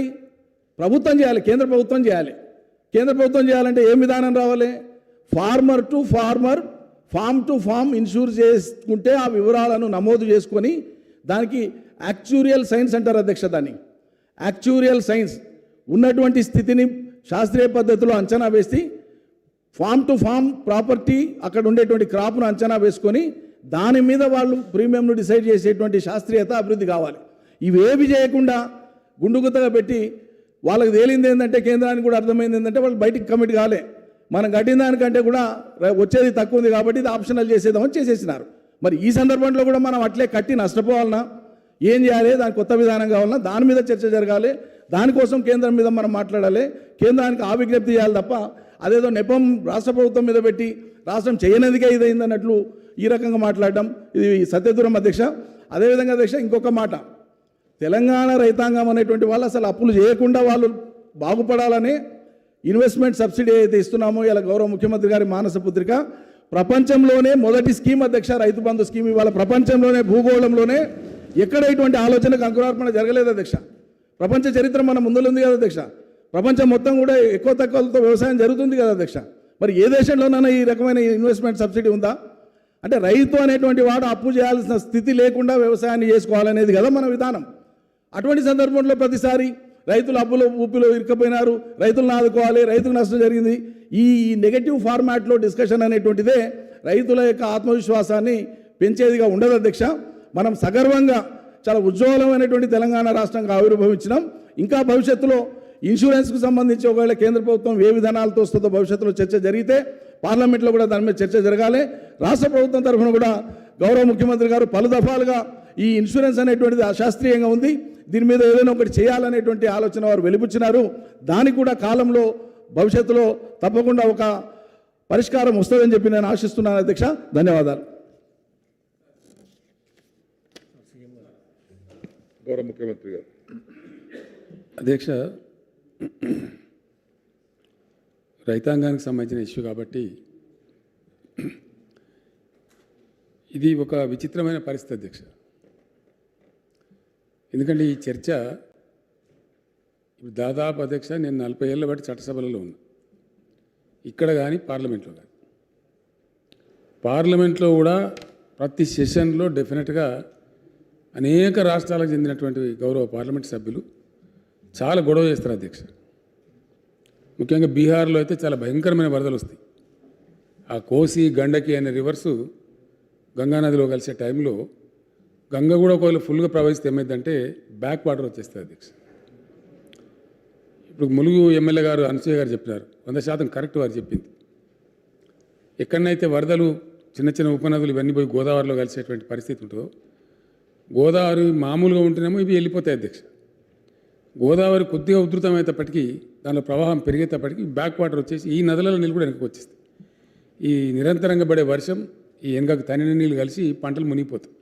వారు చెప్పింది 100% కరెక్ట్. మంత్రి గారు అన్నట్టు అవి ఒకరోజు మించి 1.5-2 రోజులు కనుక నీళ్ళలో ఉంటేనో మొత్తమే చెడిపోతాయి అధ్యక్ష, పంట చేతికి రాకుండా పోతుంది. లేదు కొన్ని గంటల పాటు ఉండిపోతేనేమో దాన్ని మళ్ళీ ఇమీడియట్గా కొన్ని పిచికారీలు చేసి మందులు చేసి ఆ అగ్రికల్చర్ ఆఫీసర్లు చెప్పింది ఫాలో చేస్తే కొద్దిగా సేవ ఆస్కారం. ఏమైనప్పటికీ ఇందులో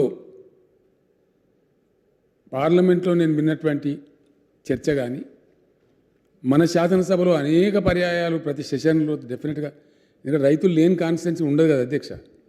శాసనసభ్యులు చెప్పేదానిలో తప్పకుండా కరెక్ట్ ఉంటుంది, ఎందుకంటే వాళ్ళకి అక్కడ తెలుస్తుంది కాబట్టి. వాళ్ళు పర్యటనకు పోయినప్పుడు రైతులు వాళ్ళతో మొరబెట్టుకుంటారు కాబట్టి ఇక్కడ వచ్చి వాళ్ళు వాళ్ళ ఫీలింగ్ నేను ఎక్స్ప్రెస్ చేస్తారు, చేయవలసిందే కూడా, అది శాసనసభ్యుల కర్తవ్యం, తప్పులేదు. దీనిలో జరిగేది ఏంటంటే అధ్యక్ష 2 విషయాలు, ఇవి సంస్కరించబడాల్సిన అవసరం ఉంది. ప్రభుత్వాలు ఏవి ఉన్నాయి, ఏ పార్టీలు ఉన్నాయి కేంద్రంలో అనేది ఇంపార్టెంట్ కాదు అధ్యక్ష, because government is a continuous process. ఎవరైనా ఉండవచ్చు. మంత్రి గారు అన్నట్టు కాంగ్రెస్ గవర్నమెంట్లో వాళ్ళ తప్పని నేను అంటలేను, కాంగ్రెస్ పార్టీ తప్పని అంటలేను. ఆ వెరీ సిస్టమ్ ఈజ్ రాంగ్ అధ్యక్ష. ఫర్ ఎగ్జాంపుల్ హైదరాబాద్ సిటీలో వరదలు వచ్చినాయి, చాలా నష్టం జరిగింది. సబితేంద్రారెడ్డి గారి కాన్స్టిట్యున్సీలో కూడా జల్పల్లి అనే ఏరియాలో పోతే వారు నాతో చాలా గలాట చేసినారు, సార్ మాకు చాలా నష్టం జరిగింది, మా వాళ్ళని ఆదుకోవాలని చెప్పి. అట్లా అనేక మంది శాసనసభ్యులు సిటీలో చెప్పినారు. 8,000 కోట్ల రూపాయలు నష్టం జరిగిందని చెప్పి వివిధ పట్టణాలు, హైదరాబాదు కేంద్రానికి నివేదిక పంపినాం. 8 రూపాయలు కూడా ఇవ్వాలి అధ్యక్ష. దీనిలో ఏమైందంటే అధ్యక్ష, నిన్ననే సభలో చర్చ వచ్చింది. ఈ ఫైనాన్స్ కమిషన్ ఆఫ్ ఇండియా చేసే కేటాయింపులలో భాగంగా ఇంకొక పద్ధతి ఉంటుంది అధ్యక్ష, డిజాస్టర్ మేనేజ్మెంట్ అని చెప్పి. అంటే ప్రకృతి వైపరీత్యాలు సంభవిస్తే కూడా కొంత డబ్బు అందుబాటులో ఉండాలి. అది అన్ని రాష్ట్రాలకు ఇస్తారు అధ్యక్ష, మనకు కూడా ఇస్తారు. ఆల్రెడీ మన బడ్జెట్లో ఉంటుంది. అది బడ్జెట్ పేజీలు తిరిగి చూసుకోవచ్చు సభ్యులు, గౌరవ సభ్యులు. ప్రతిసారి బడ్జెట్లో ఉంటుంది. ఎందుకంటే అక్కడ ఫైనాన్స్ కమిషన్ కేటాయింపు, తద్వారా జరిగేటువంటి అలొకేషన్ ప్రతి బడ్జెట్లో కూడా నిక్షిప్తం చేస్తారు. ఎవ్రీ ఇయర్ ఉంటుంది.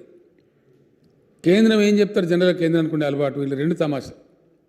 ఒకటి, గవర్నమెంట్, స్టేట్ గవర్నమెంట్లు, అక్కడ ఎమ్మెల్యేలు, మంత్రులు, అక్కడ ఉండబడే అధికారులు, జిల్లా కలెక్టర్లు పరుగులు తీస్తారు అధ్యక్ష. కొద్దిగా రెయిన్ఫాల్ ఎక్కువైతుంది, నది పొంగుతుందంటే మేము ఫోన్లు చేస్తూనే ఉంటాం జిల్లా కలెక్టర్లకు. చీఫ్ సెక్రటరీ గారు అయితే ఇమీడియట్ కంట్రోల్ రూమ్ ఓపెన్ చేస్తారు సెక్రటరియట్లో. ఏం జరుగుతుందని చెప్పి అలర్ట్ అని చెప్పి అంత పోలీసు, ఎందుకంటే ఇటు మనుషుల ప్రాణాలు కాపాడుకోవాలి, అటు పంటలు కాపాడుకోవాలి, నష్టం రిపోర్ట్ కావాలి, అన్నీ ఉంటాయి అధ్యక్ష. దానిలో ఒక పంటలే ఉండయి, చాలా ఉంటాయి. మునిగిపోయే ఇండ్లు ఉంటాయి, అనేక రకాల నష్టాలు ఉంటాయి, వరదలు ఉధృతం ఉంటాయి. ఆ సందర్భంలో ఏ గవర్నమెంట్ కూడా ఊకోదు, అలర్ట్గా ఉంటుంది. దాన్ని ఇమీడియట్గా అందుకుంటారు, చేస్తారు. తర్వాత ఏం జరుగుతుంది అధ్యక్ష, అసలు తతంగం ఇది కథ. ఏ రాష్ట్ర ప్రభుత్వమైనా ఇమీడియట్ 2 అంచనాలు ఉంటాయి అధ్యక్ష, తాత్కాలిక అంచనా, వాస్తవ అంచనా. తాత్కాలిక అంచనా పంపించేస్తారు కేంద్రానికి. ఈ కేంద్రం దగ్గరనే ఉన్నది కథ అంతా. అనాదిగా స్వతంత్రం వచ్చిన కారణం ఇదే కథ. కేంద్రం ఏం చేస్తుంది, రాష్ట్ర ప్రభుత్వం పంపించింది కదా అని గౌరవించి డబ్బులు ఇయ్యరు అధ్యక్ష. కేంద్ర బృందాన్ని పంపిస్తారు. తమరు కూడా పనిచేసినారు, తమకు తెలుసు. ఆ కేంద్ర బృందం వచ్చుడే చాలా ఆలస్యంగా వస్తుంది. కొన్ని సందర్భాల్లో అయితే మునిగిపోయిన పంట పోయి మళ్ళా పంట వేసి ఆ పంట ఈంతుంటుంది, అప్పుడు వస్తారు అధ్యక్ష వాళ్ళు. 6 నెలలకు, 3 నెలలకు, 4 నెలలకు, 5 నెలలకు వస్తారు. మన హైదరాబాద్లో వరదలు వచ్చినప్పుడు వాళ్ళు రానేలే. అంటే ఇది ఒకరినొకరిని అనుకోవడానికి వాడుకోవాల్సిన పదార్థం కాదు. గౌరవ శాసనసభ్యులందరికీ ఉన్న మనం ఏంటంటే, కొన్ని చర్చలు చాలా ఔన్నత్యంతో కూడుకొని జరగాలి, చాలా గొప్పగా జరగాలి. ఇంతకుముందు మంత్రి గారు చెప్పారు, కాంగ్రెస్ హయాంలో బకాయి ఉన్న 600 కోట్లు మేము చెల్లించినాం. మీరు చెల్లించాల్సిందేనండి, మీ బాధ్యత అది. కాంగ్రెస్ కూడా గవర్నమెంటే ఉండే, ఆ ప్రాసెస్లో అయింది పాపం. అప్పుడు వచ్చిందో రాలేదో ఇట్లే కేంద్రం. ఆ టైం వరకు గవర్నమెంట్ మారిపోయి మీరు వచ్చింది కాబట్టి మీరు ఆ బాధ్యత నిర్వర్తించాల్సి వచ్చింది, నిర్వర్తించవలసింది. అది యథావిధిగా జరిగిపోయి ఉంచాడు, ఎందుకంటే తప్పదు ప్రాసెస్. ఇందులో ఉన్న లింక్ అంత ఏంటంటే 2 విషయాలు అధ్యక్ష, నేను అనుభవపూర్వకంగా చెప్తా ఉన్నా. నేను కూడా రైతునే, ఇవాళ కూడా నాకు వ్యవసాయం ఉంది. ఫసల్ బీమా కానీ, మన్ను బీమా కానీ, అది ఏ బీమా కానీ అంతా పట్టిదే బోగస్. కేంద్ర ప్రభుత్వాలు, స్వామినాథన్ గారు, అశోక్ గులాటి గారు, చాలా పెద్ద పెద్ద వ్యవసాయ నిపుణులు అనేక రికమెండేషన్లు చేస్తున్నారు కేంద్రానికి. కానీ దాన్ని ఎన్నడూ కూడా పట్టించుకోరు. ఒకటి. రెండవది ఏమైంది అధ్యక్ష, రైతులలో ఒక రకమైన నిరాశ వచ్చేసి, అప్పు పాపం దిక్కులేక అప్పుకు పోతే దానిలో వాళ్ళు ప్రీమియం కట్ చేస్తారు బ్యాంకర్. వస్తుందా, రాదు. ఇప్పుడు ఇన్సూరెన్స్ నేను కట్టిన అధ్యక్ష, నేను తీసుకునే అప్పులో నా పేరిటనే నువ్వు ప్రీమియం కట్టిస్తావు.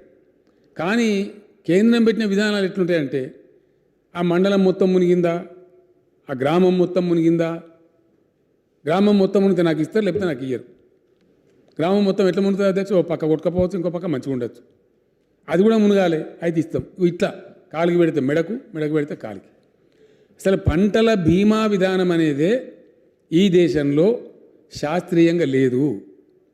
ఏ రాష్ట్రంలో, ఈ దేశంలో ఏ కార్నర్లో కూడా, ఎక్కడ కూడా, ఏ ప్రభుత్వ హయాంలో కూడా, నేను పార్లమెంట్ సభ్యులు మాట్లాడుతుంటే విన్నా కాబట్టి ఇక్కడ న్యాయం జరుగుతలేదు. దీని మీద తప్పకుండా తమరు నెక్స్ట్ సెషన్లో పెట్టినట్టయితే మంచి మనం అధ్యయనపూర్వకంగా చర్చ చేద్దాం. కేంద్ర ప్రభుత్వానికి రికమెండేషన్ కూడా చేద్దాం. ఇప్పుడున్న కేంద్ర ప్రభుత్వం మరీ విచిత్రంగా ఏం చేసిందంటే, తీసేసి వాళ్ళు 2 పనులు చేస్తున్నారు అధ్యక్ష. వాళ్ళు చాలా తమాషాగా, అసలు మీ ఇష్టం ఉంటే పెట్టుకోవచ్చు, లేకపోతే లేదని తీసిపడేసారు. మళ్ళీ దాని మీద చర్చలు జరుపుతూ ఉంటారు. అట్నే అధ్యక్ష, ఇప్పుడు వడ్లు వండుతున్నాయి దేశంలో, గోధుమలు వండుతున్నాయి, మా దగ్గర స్టాక్స్ ఎక్కువైపోయినాయి, మేము వడ్లు కొనం అంటే ఏం చేయాలి మరి రైతులు, రాష్ట్ర ప్రభుత్వాలు ఏం చేయాలి? కారణం ఏంటంటే అధ్యక్ష, దేశాన్ని నడిపే, నిన్న కూడా చెప్పినట్టు నేను ఇయ్యాలి కూడా చెప్తాను, ఈ విషయాలు చాలా తెలియక దీన్ని అప్పటికప్పుడు ఏదో తాత్కాలికంగా పొలిటికల్ ఉపయోగించుకునే ప్రయత్నాలు చేయడం, మేము కేంద్రాన్ని అనడము, కేంద్రం మమ్ముల్ని అనడము, ఇదో అనవా, ఇది మంచిది కాదు. యాక్చువల్లీ చాలా కంట్రీస్లో బాగా ప్రోగ్రెస్ అవుతున్న కంట్రీస్లో ఈ చిల్లర విషయాలన్నీ అధిగమించేసి వాళ్ళు గొప్ప నిజమైన ఆలోచనలు పురోగమిస్తూ ఉన్నారు. మనం ఇక్కడనే కొట్టుకొని వస్తూ ఉన్నాం. ఇది కరెక్ట్ కాదు. ఏం జరుగుతుంది అధ్యక్ష? భారతదేశం చాలా పెద్ద దేశం. ఏం కావాలా? ప్రపంచవ్యాప్తంగా అవలంబించే పద్ధతి ఏంది? ఇంత పెద్ద దేశం అన్నప్పుడు పంటలు పండడము అనే అంశం దేని మీద ఆధారపడుతుంది అధ్యక్ష?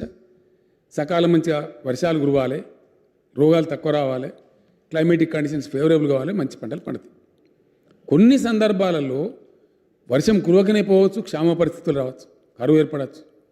కొన్ని పరిస్థితుల్లో వర్షం ఎక్కువ కురిసి అతివృష్టి కురిసి కొట్టుకపోవచ్చు పంటలు.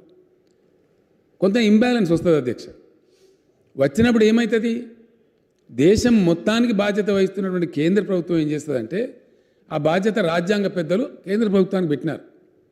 ఆహారం అనేది ప్రాథమిక అవసరం కాబట్టి మానవుడికి ఆహార కొరత లేకుండా బ్రహ్మాండంగా ఈ బఫర్ స్టాక్స్ అనేది పెట్టుకుంటుంది. ఏ కంట్రీ అయినా, ఏ దేశమైనా మొత్తం గ్లోబ్లో కొన్ని బఫర్ స్టాక్స్ అనేది పెడతారు అధ్యక్ష. ఈ బఫర్ స్టాక్స్ ఎవరి దగ్గర ఉండాలి? కేరళలో బాగా వర్షాలు కురవచ్చు, పక్క తమిళనాడులో లేకపోవచ్చు. అట్లాగా తెలంగాణలో బాగుండొచ్చు, మహారాష్ట్రలో తక్కువ కావచ్చు. ఎక్కడ లేకున్నా ఎక్కడ ఉన్నా ఒక రాష్ట్రం వాళ్ళని ఇంకో రాష్ట్రానికి ఇవ్వమంటే కూడా ఇబ్బంది అవుతుంది. మాకే లేదండి మీకు ఎక్కడి నుంచి ఇస్తామంట. యూనిఫామ్గా కరువు ఉండొచ్చు దేశమంతా, ఎక్కువ శాతం 70% దేశం కరువులో పోవచ్చు. అప్పుడేం జరుగుతుంది? ఎవరు ఏ రాష్ట్రం కూడా ముందుకు రారు. పండిన కొద్దిపాటి పంట వాళ్ళ ప్రజలు వాళ్ళు పెట్టుకుంటారు. ఇటువంటి విపత్కర పరిస్థితులలో దేశాన్ని కాపాడానంటే, దేశ 50 మంది ప్రజలకు ఆ ఆహార ధాన్యాలు సమకూరాలంటే, వాటి కొరత రాకూడదంటే ఆ బాధ్యత పెట్టింది రాజ్యాంగం రచించిన పెద్దలు కేంద్రం మీద పెట్టారు. దానిలో నుంచి పుట్టిందే food corporation of India, FCI. వాళ్ళ దగ్గర బఫర్ స్టాక్స్ పెట్టాలి, వాళ్ళు దేశంలో గోదాములు కట్టాలి. అధ్యక్ష, ఇలా అత్యధిక గోడౌన్స్ ఎవరైనా కలిగి ఉన్నారంటే మన FCI. మొత్తం దేశవ్యాప్తంగా ఉంటాయి వాళ్ళ గోదాములు. ఈ రాష్ట్రంలో ఉంటాయి, ఆ రాష్ట్రంలో ఉండే అనేది లేదు. తాలూకా కేంద్రాలలో మొత్తం భారతదేశం అంతా ఉంటాయి అధ్యక్ష. ఎందుకు? ఎక్కడ కొరత ఏర్పడ్డా ఒక చోటు నుంచి మరో చోటు తరలించి ప్రజలకు ఆహారం పదార్థాలు అందించాలి కాబట్టి ఆ బాధ్యత కేంద్రం మీద ఉంది. స్టేట్ గవర్నమెంట్ల దగ్గర ఇప్పుడు ఆ మెకానిజమే లేదు. స్టేట్ గవర్నమెంట్ దగ్గర నా గోదాములు ఉండయి, నా నిర్వహణ సామర్థ్యం ఉండదు, శాస్త్రీయంగా వాటిని కాపాడలేరు వీళ్ళు. ఎందుకంటే వీళ్ళకి ఆ పద్ధతి లేదు కాబట్టి. స్టేట్ గవర్నమెంట్లు ఏం చేస్తాయి? ఆ మద్దతు ధర అనేది ఇప్పించాలి, మా రైతులకు నష్టం కావద్దు అని నిలబడి సహాయం చేస్తాయి అధ్యక్ష. ఏదైనా రోగం మన దగ్గర మనం ధాన్యం సేకరించినట్టు బీమారి వచ్చింది కాబట్టి రైతులను కాపాడుకోవాలి కాబట్టి అన్ని గ్రామాల్లో ఉన్నాం అధ్యక్ష. ఆలస్యమైన ఉన్నాం. కారణం ఏంటి? రైతులు నష్టపోవద్దని ఉద్దేశంతో. ఇప్పుడు కేంద్రం ఏమంటుంది? చేతులు ఎత్తేస్తాను. మేము ఏం చేయాలి? మేము కొనం, మేము తీసుకోం, మరి ఎటు పోవాలా? అందుకే నేను మొన్న 2 రోజులు ఢిల్లీలో ఉండి ఆ మంత్రి గారిని చెప్పిన, ఇది కరెక్ట్ పద్ధతి లేదండి మీది, మీరు సంవత్సరానికి ఇంత తీసుకుంటాము అని చెప్తే ఆ ప్రకారం వస్తారు. లేకపోతే మీరు నాట్లు పడి అంత అయిపోయి కోతల సమయంలో సేకరణ ఏమోవి అంటే చాలా తప్పది, అన్సైంటిఫిక్ అది. ఆ విధానం మంచిది కాదు, మార్చమని చెప్పినాం అధ్యక్ష. వాళ్ళు వేస్తూ ఉన్నారు. నేనేమంటున్నా అంటే ఈ బీమా పద్ధతి అనేది ఏదైతుందో రైతులు తీసుకోవడం మానేస్తారు. మేము కట్టమండి ప్రీమియం, ఏం లాభం? ఇది మమ్మల్ని దోసేదో ఇన్సూరెన్స్ కంపెనీలకు పెట్టే పద్ధతిని తప్ప మాకు వచ్చింది లేదు పోయింది లేదని చెప్పి రైతులలో కూడా నిరసన ఉంది. దీని మీద ఒక రకమైనటువంటి నిర్ణయాత్మకమైనటువంటి నిర్ణయం రావాల్సింది. దానికోసం మొత్తం అన్ని శాసనసభలు చర్చించాల్సిందే, కేంద్రం చర్చించాల్సిందే. ఒక కాంక్రీట్ విధానం, బ్లేమ్ గేమ్ కంటే అసలు విషయం ఏందో పట్టుకొని దాన్ని చేస్తే మంచిది. ఒకటి. రెండవది అధ్యక్ష, మిత్రులు భట్టి విక్రమార్క గారు చెప్పినారు, మేము స్పష్టంగా మా ప్రభుత్వం యొక్క పాలసీని కుండ బద్దలు కొట్టినట్టు చెప్పినాం అధ్యక్ష. Reason why? రైతుల యొక్క భూములను చిన్న అధికారులు, అతి చిన్న స్థాయి అధికారులు గతంలో పటేల్ పట్వార్ల రూపంలో, మొన్నటిదాకా VROల రూపంలో చాలా అరాకిరి చేసినారు. తెలంగాణలో భూముల విలువలు లక్షలు పెరిగిపోతుంది కాబట్టి హత్యలు జరిగి పెద్ద గందరగోళాలు జరిగే పరిస్థితి ఉంటుందని చెప్పి మేము ధరణి పోర్టల్ తెచ్చినాం. దాంతో చాలా రిలీఫ్ వచ్చింది అధ్యక్ష. మనమే చూసినాం అధ్యక్ష, అబ్దుల్లాపూర్ మెట దగ్గర ఒక వ్యక్తి పోయి అతను తహసీల్దార్ మీద పెట్రోల్ పోసి కాల్ చేసి అతను కూడా పెట్రోల్ పోసుకొని కాల్ చచ్చిపోయాడు. ఇటువంటి లేని విపరీతమైన పరిణామాలకు దారితీస్తుంది కాబట్టి అనే ధరణి పోర్టల్ తెచ్చినాం. అది చాలా విజయవంతంగా జరుగుతూ ఉంది. అనేక లక్షలాది రిజిస్ట్రేషన్లు మంచిగా జరుగుతూ ఉన్నాయి నిమిషాల మీద. విదేశాల నుంచి వచ్చిన వాళ్ళు కూడా చూసి చాలా ఆశ్చర్యపడి దాన్ని మెచ్చుకుంటూ ఉన్నారు. ఇక కౌలు రైతులు, మేము ఒకటే చెప్పినాం, గతంలో హైకోర్టు జడ్జిమెంట్లు ఇచ్చినాయి భట్టి విక్రమార్క గారు. అనవసరంగా భూమి కాపాడుకునే రైతును ఈ కౌలు రైతు పేరు మీద మేము బలి చేయదలుచుకోలేదు. ఆ కాలమ్స్ అన్ని తీసేసినాం. కౌలుకు సంబంధించిన వ్యవహారం ప్రైవేటు వ్యక్తి ఆ రైతుకు ఆ కౌలుదారునికి సంబంధించిన విషయం. ఎందుకంటే కంటిన్యూటీ ఉండదు. మీరు నాకు 10 రూపాయలు ఎక్కువ ఇస్తే నేను చేయొచ్చు అధ్యక్ష, మీకు ఇంకో వాళ్ళకి 20 రూపాయలు ఎక్కువ ఇస్తే ఇంకో వాళ్ళకి ఇవ్వచ్చు, మీరు నాకే ఇవ్వడం లేదు. కాబట్టి ఈ కౌలుదారు మారినప్పుడల్లా రాసుకుంటే పోవడం అది ప్రభుత్వం పని కాకూడదనే ఉద్దేశంతో మేము తీసేసినాం. మేము స్పష్టంగా చెప్తా ఉన్నాం, కౌలు రైతులు కౌలు రైతులు వాళ్ళు చూసుకోవాలి, కానీ దానికి ప్రభుత్వానికి సంబంధం లేదండి. మేము కౌలు రైతుల విషయాన్ని పట్టించుకోము. ఇంత స్పష్టంగా చెప్తున్నాం మేము. మాకు స్పష్టత ఉంది కాబట్టి. ఎందుకు పట్టించుకోము? మాకు మానవీయత లేదంటే అట్లా కాదు. అసలు రైతులు నష్టపోవద్దు అనేది మా పాలసీ. అసలు రైతు చాలా కష్టపడి భూమిని కాపాడుకొని వారసత్వంలో తాత ముత్తాతల నుంచి అవసరమంటే ఉపాసం ఉంటారు, కానీ రైతులు అమ్ముకోరు అధ్యక్ష భూమి. అట్లా కాపాడబడే భూమి గద్దల్లాగా కొంతమంది వ్యక్తుల పైరవకారుల వల్ల తనుకొని పోయే పరిస్థితి ఉండొద్దని రైతుల సంక్షేమాన్ని కూడా మేము పట్టించుకుంటలేము. కానీ ఇప్పుడు వారు అనసూయ గారు అన్నారు, అటవీ హక్కులు మనం ప్రయత్నం చేస్తాం ఇప్పుడు పొడి భూములది. అట్లా కొన్ని లేని పరిస్థితులు ఉంటే, కొన్ని ప్రత్యేకమైన సందర్భాలు నిజంగానే వాళ్ళు తీవ్రంగా నష్టపోయిందంటే తప్పకుండా మనకు కూడా ఒక క్వశ్చన్ ఉంటుంది. కాబట్టి దాని సానుభూతిని పరిశీలించి వాళ్ళని కూడా ఆదుకునే ప్రయత్నం చేయాలి. అంతవరకే కానీ ఒక పద్ధతి పెట్టి నిబంధన పెట్టి మళ్ళీ కౌలు రైతును అఫిషియలైజ్ చేసేస్తే అసలు రైతులకు మోసం వస్తుంది. కాబట్టి మేము వద్దని అంటున్నాం, అంతకుమించి ఏం లేదు. కౌలు రైతులు మాకు పనికిరాని వాళ్ళు లేదా కౌలు రైతులు ఉండనే కూడదని మేము అంటలేము అధ్యక్ష. కౌలు రైతులు ఉంటారు. నిజంగా ఎక్కడైనా కౌలు రైతులు చాలా దారుణంగా నష్టపోతే, లేదా మన గిరిజన రైతుల కన్నా చాలా దారుణంగా నష్టపోతే ఆయా శాసనసభ్యులు ఊకోరు అధ్యక్ష. తప్పకుండా వస్తారు, సీఎంను కలుస్తారు, మంత్రిని కలుస్తారు, జిల్లా కలెక్టర్ని కలుస్తారు, చెప్తారు, జిల్లా పరిషత్ మీటింగ్లలో మాట్లాడతారు, శాసనసభలో మాట్లాడతారు. అంత తీవ్రత ఉంటే తప్పకుండా ప్రభుత్వం కూడా మానవీయ కోణంలో ఆదుకుంటే మేము కూడా ఆదుకున్నాం అధ్యక్ష. మొట్టమొదటి 60 భూములకు రైతు బంధు లేకుండే. తర్వాత మన గౌరవ శాసనసభ్యులు, ట్రైబల్ శాసనసభ్యులు అందరూ చెప్పినారు, సార్ పట్టా ఉంది సార్ 60 అంటే తీసుకురండి అని చెప్పినాం. ఆ జోగు రామన్న గారు ఆదిలాబాద్ ఎమ్మెల్యే, అప్పుడు వారు అటవీ శాఖ మంత్రిగా ఉండ్రి, వారికి ఎక్కువ అనుభవం ఉంటుంది అక్కడ, వాళ్ళ జిల్లాలో ఈ పొడి భూములు ఎక్కువ ఉంటాయి. ఆ రోజు ఆయన కూడా నాతో ఫైట్ చేసిన అధ్యక్ష, ఇది న్యాయం సార్ చేయాలి మనం అంటే ముందు పోయినాం, చేసినాం. ఇప్పుడు 3 లక్షల మంది రైతులకు మంచిగా రైతు బంధు వస్తూ ఉంది, రైతు బీమా వస్తూ ఉంది, అన్ని రకాలుగా ఆదుకుంటా ఉన్నాం. రేపు పొడి భూముల నేను మొన్ననే హామీ ఇచ్చిన సభలో 3rd వీక్ నుంచి క్లెయిమ్స్ తీసుకుంటారు మన శాసనసభ్యుల అధ్యక్ష. ఈ పార్టీ ఆ పార్టీ ఏం లేదు, శాసనసభ్యుల ఆధ్వర్యంలోనే ఆ యొక్క గ్రామ కమిటీలు వేసి క్లెయిమ్స్ అన్ని తీసుకొని మనం జమ చేసుకుందాం. ఒక నెల 10 పూట్లలో అదంతా ప్రాసెస్ అయిపోతే వాళ్ళకి పట్టాలు ఇచ్చుకుందాం, మంచిగా హ్యాపీగా వాళ్ళని కూడా రోల్స్ మీద తెచ్చుకుందామని చెప్పి నేను మనవి చేస్తూ ఉన్నా. ఎవరన్నా శాసనసభ్యులు ఒకటే మాట మేము మనవి చేస్తూ ఉన్నాం, రైతాంగం గురించి ఎక్కడ జరిగినటువంటి మంచి పనులు ఈ రాష్ట్రంలో చేస్తున్నాం కాబట్టి మంచి వ్యవసాయ స్థిరీకరణ జరిగింది, మంచి ఫలితాలు వస్తున్నాయి. నేను కోరేదల్లా ఏంటంటే గౌరవ శాసనసభ్యులతోని మీ ప్రాంతాలలో ఎక్కడన్నా వాళ్ళు పాపం కౌలు రైతులే కావచ్చు, లేదా వాళ్ళ గిరిజన రైతులే కావచ్చు, అంత తీవ్రంగా నష్టపోతే ఒక 100-200 కోట్లు ఇచ్చి ఆదుకోలేనంత దుస్థితిలో రాష్ట్ర ప్రభుత్వం లేదు. తప్పకుండా మానవీయ కోణంలో ఆలోచించి మా గౌరవ శాసనసభ్యులు ఏ పార్టీకి చెందిన వారైనా సరే, ఏ ప్రాంతం వాళ్ళైనా సరే ప్రభుత్వం దృష్టికి తీసుకొని రండి. వ్యవసాయ శాఖ మంత్రి గారికి చెప్పండి, ఇమీడియట్గా దాన్ని అవసరం వస్తే సీనియర్ ఆఫీసర్ల బృందం పంపించి చూసి జస్టిఫై చేసి వాళ్ళకు కూడా ఇతరులతో పాటు న్యాయం చేసే ప్రయత్నం చేస్తాం అధ్యక్ష.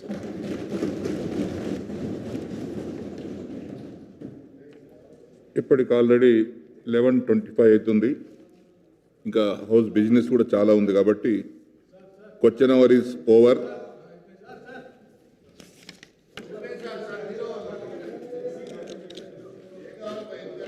బట్ సార్ అంతిమంగా మీరు చెప్పినవన్నీ బాగున్నాయి సార్, విన్నాము. తప్పనిసరిగా కౌలు రైతులు ఎక్కడ నష్టపోయారో మీ దృష్టికి లిస్ట్ తీసుకొని వస్తాం. కానీ ఇప్పుడు ఈ గులాబ్ తుఫాన్ వల్ల నష్టపోయినటువంటి రైతులకి రాష్ట్ర ప్రభుత్వం నుంచి ఏమన్నా సాయం చేస్తున్నామా లేదా, ఎన్యూమరేషన్ చేపిస్తున్నామా లేదా, చేపించి వాళ్ళకి ఏమైనా సాయం చేస్తామా లేదా అది చెప్పండి. 100% చేస్తున్నారండి. ఆల్రెడీ ఆదేశాలు జారీ చేసినాం, మాకు ఇన్ఫర్మేషన్ ఉంది. వ్యవసాయ శాఖకు చెప్పడం జరిగింది, జిల్లా కలెక్టర్లకు చెప్పడం జరిగింది, చీఫ్ సెక్రటరీ గారే స్వయంగా సమీక్షించడం జరిగింది. Those reports are being called. తప్పకుండా ఆ నివేదికలు వస్తాయి. ఎంత మేరకు అంచనా కూడా గమ్మత్ ఉంటుంది అధ్యక్ష. ఈ కేంద్ర ప్రభుత్వం చెప్పే వాళ్ళు పెట్టే ఆ ఫార్మాట్ చూస్తే మీరు పరిశాన్ అవుతారు. అన్ని కథలు ఉంటుంది. అది మునిగిందా, ఎంత లెవెల్కి మునిగింది, గొలక కూడా మునిగిందా, అది మునిగిపోయిందా, ఇక పెద్ద కథ ఉంటుంది అధ్యక్ష. శల్య పరీక్ష చేసినట్టు ఆ రిపోర్ట్స్ అన్నీ మ్యాక్సిమం వాళ్ళు పెట్టే నిబంధనలు సాటిస్ఫై చేసే విధంగా తయారు చేసి మన అధికారులు పంపిస్తారు. ఇట్ ఈజ్ అండర్ వే. గులాబ్ తుఫాను వల్ల జరిగినటువంటి అనేక రకాల నష్టాలు అధ్యక్ష, ఒక పంటలే కాదు, ఇతరత్ర కొంతమంది గుడిసెలు పోయినాయి, పాపం కొంతమంది పాత ఇండ్లు కూలిపోయినాయి, అందరికి సంబంధించిన నివేదిక తయారవుతూ ఉంది. దానిలో రైతులకు కూడా అవుతూ ఉంది. ఏదైనా చేయగలిగిన సహాయం మనం చేయగలిగినటువంటి పరిస్థితి కనుక ఉన్నట్టయితే తప్పకుండా చేస్తారు అధ్యక్ష. Question is over. ఒక ప్రకటన,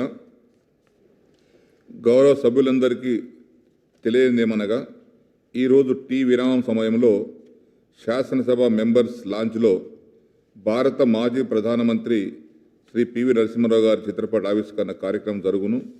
కావున గౌరవ ఫ్లోర్ లీడర్లు మరియు గౌరవ సభ్యులందరూ ఈ కార్యక్రమానికి విచ్చేయవలసిందిగా కోరడమైనది.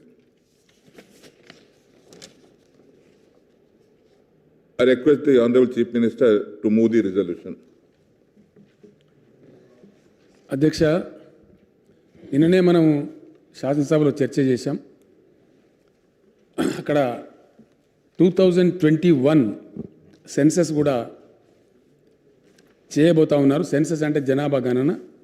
కాబట్టి వేరియస్ అసెంబ్లీసు, వేరియస్ పొలిటికల్ పార్టీసు కేంద్ర ప్రభుత్వానికి విజ్ఞప్తులు పంపిస్తూ ఉన్నాయి.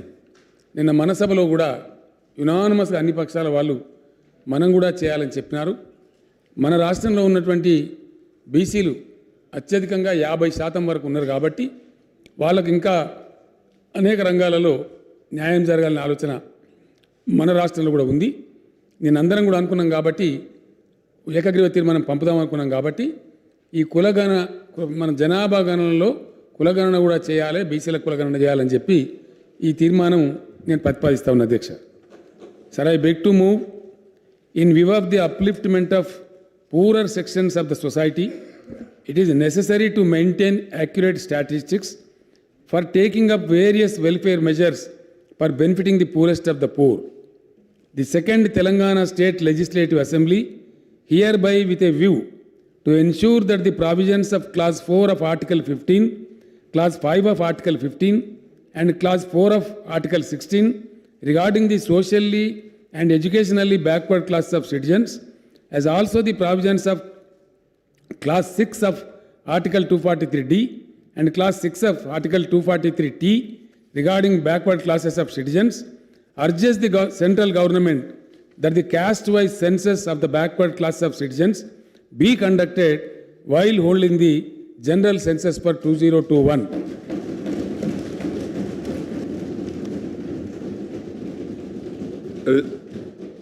Resolution moved. The question is that the government resolution is before the House. Those who are for the resolution, please say yes. Those who are against, please no.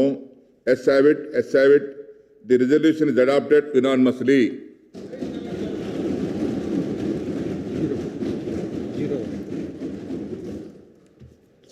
Now, 0 over. Yadav garu. అధ్యక్ష, ధన్యవాదాలు.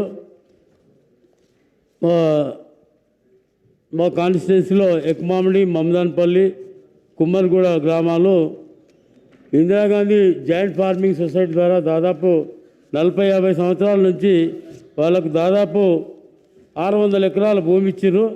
మరి forest వాళ్ళు బాగా సతాయించడం వల్ల వాళ్ళకి ఇప్పటి వరకు పట్టదారు పాస్బుక్లు లేవు. దానికి పట్టదారు పాస్బుక్లు ఇచ్చేటట్టు రెవెన్యూ రికార్డ్స్ ప్రకారం వాళ్ళకు హక్కులు కల్పించాలని కోరుకుంటూ, అదేవిధంగా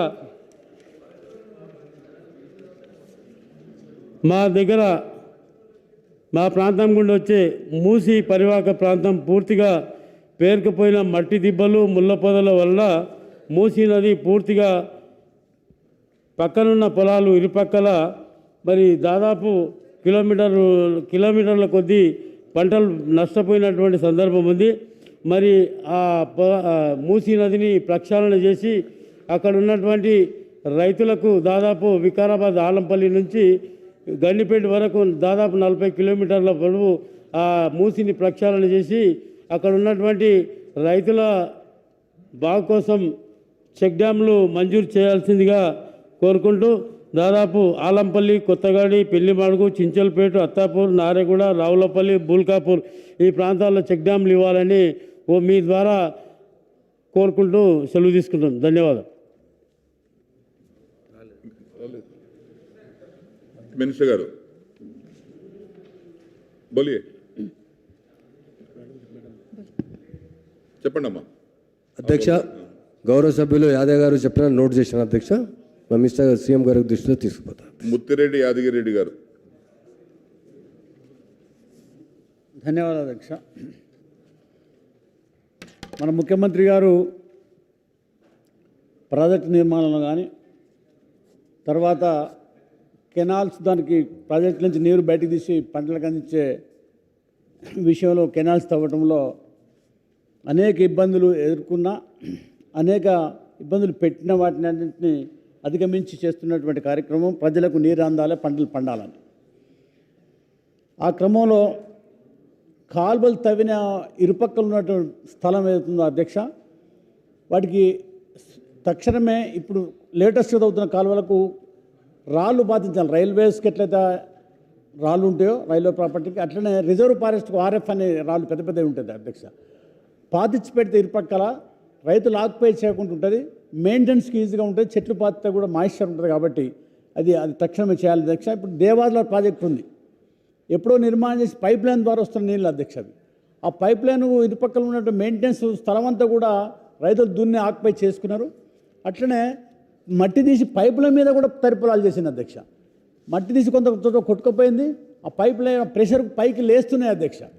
అందుకే ఒక సైడ్ ఏమో ముఖ్యమంత్రి గారు పట్టుదలతోటి అనేక ఇబ్బందులు ఎదుర్కొంటూ ల్యాండ్ ఎక్వైర్ చేసేటప్పుడు ప్రతిపక్షాలు పెట్టినటువంటి ఇబ్బందులను ఎదుర్కొంటూ వాటి పట్టుదలతోటి నిర్మాణం చేసుకుంటూ వస్తుంటే, ఒకవైపు దీన్ని సంవత్సరం చేస్తుంటే ప్రజా యాత్ర చేస్తుంటే ప్రతిపక్షాలు దీని మీద ఎక్కడ మాట్లాడరు అధ్యక్ష. అడ్డగోలు మాటలు మాట్లాడతారు కదా, దీన్ని కాపాడాలి. ప్రజల ఆస్తి, కెనాల్స్ ప్రజల ఆస్తి, రాబోయే తరాలకు బ్రతుకుతారు ఉన్న ఆస్తి ఇది, ఈ జీవనధార. దీని గురించి ఎక్కడ దీన్ని ప్రొటెక్ట్ చేయాలని చెప్పి ఏ యాత్ర మాటకి మాట్లాడరు అధ్యక్ష. అట్లా అనేక అంశాలు ఉన్నాయి అధ్యక్ష, ప్రజలకు పనికొచ్చేటి దాన్ని మాట్లాడారు అధ్యక్ష. ఇది రాబోయే తరాలకు పనికొచ్చేది కాబట్టి తక్షణమే సర్వే చేయించి రాళ్ళు ఏదైతే రిజర్వ్ ఫారెస్ట్కి ఎట్లా ఉంటుందో అట్లనే దీనికి కూడా ఇరిగేషన్ కెనాల్స్ కూడా దానికి ఒక సింబల్ ఇచ్చి తక్షణం పాతిచ్చేసి రైలు ప్రొటెక్ట్ చేసి చెట్లు పెట్టాలని చెప్పి నేను ఈ వేగ ద్వారా తమకు అప్పీల్ చేస్తున్నాను అధ్యక్ష. మినిస్టర్ గారు. గౌరవ సభ్యులు ముత్తిరెడ్డి ఆదిరెడ్డి గారు ఇరిగేషన్ కెనాల్స్ పై చెట్లు పెట్టే విషయం ప్రస్తావించిన అధ్యక్ష, నోట్ చేసుకున్నాను అధ్యక్ష. మెతుకు ఆనంద్ గారు. ధన్యవాదాలు అధ్యక్ష. అధ్యక్ష, నా ప్రశ్న గౌరవ విద్యాశాఖ మంత్రి గారికి అధ్యక్ష, మా వికారాబాదు జిల్లా కేంద్రమైనటువంటి వికారాబాద్ పట్టణంలో ఉన్నటువంటి జూనియర్ కాలేజీకి సంబంధించినటువంటి సమస్యల గురించి తమరి ద్వారా గౌరవ మంత్రి గారి దృష్టికి తీసుకురావాలనుకుంటున్నాను అధ్యక్ష. ఈ జూనియర్ కాలేజీ లోపల తెలుగు, ఇంగ్లీషు, ఉర్దూ 3 మీడియం లోపల 3 భాషల లోపల బోధన జరుగుతూ ఉంది. 22 సెక్షన్స్ ఉన్నాయి, 800 మంది విద్యార్థులు ఉన్నారు. కానీ గదులు మాత్రము తరగతి గదులు 7 మాత్రమే ఉన్నది. కాబట్టి అకామిడేషన్ పరంగా చాలా ఇబ్బంది అవుతూ ఉన్నది.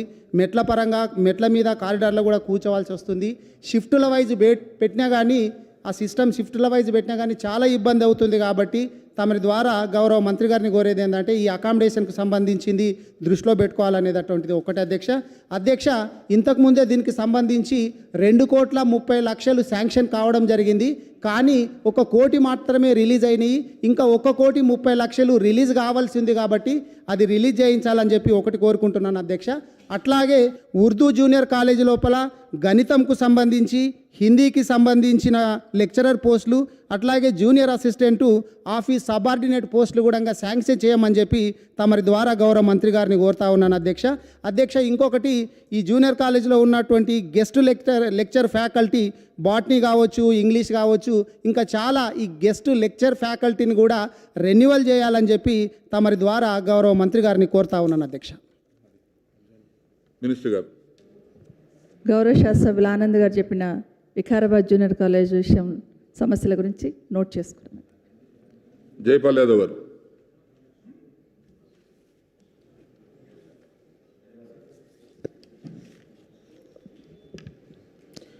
అధ్యక్ష, ఇది ఇరిగేషన్కి సంబంధించిన అంశం అధ్యక్ష. గౌరవ ముఖ్యమంత్రి గారు మాకు కృష్ణానది నుంచి అనేక ప్రాజెక్టులు చేపట్టడం జరిగింది. అందులో భాగంగా మహాత్మా గాంధీ కల్వకుర్తి ఎత్తిపోతల పథకం ఒకటి, రెండవది DLI డిండి లిఫ్ట్ ఇరిగేషన్ ప్రాజెక్ట్.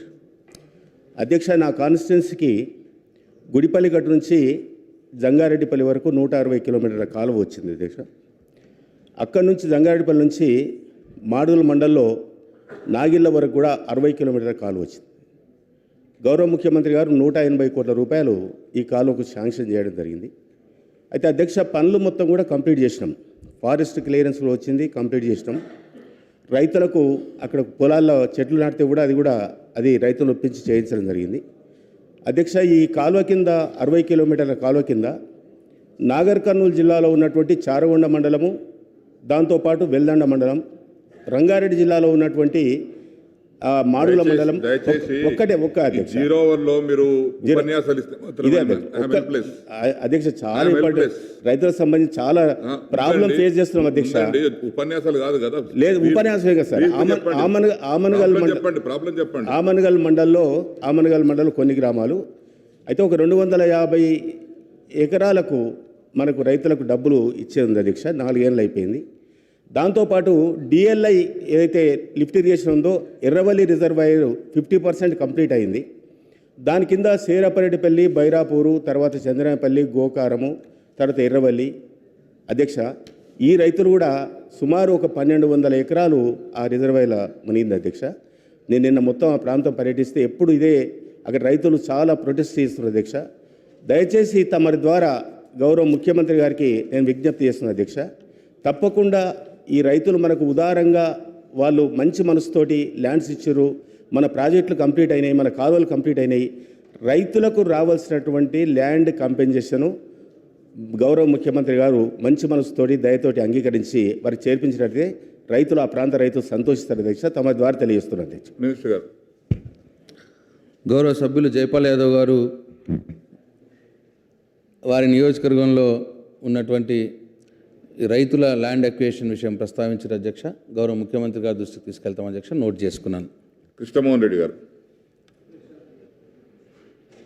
వాల్మీకులని అంటే బోయ వాల్మీకులని ఎస్టీ జాబితాలో చేర్చడం గురించి అధ్యక్ష.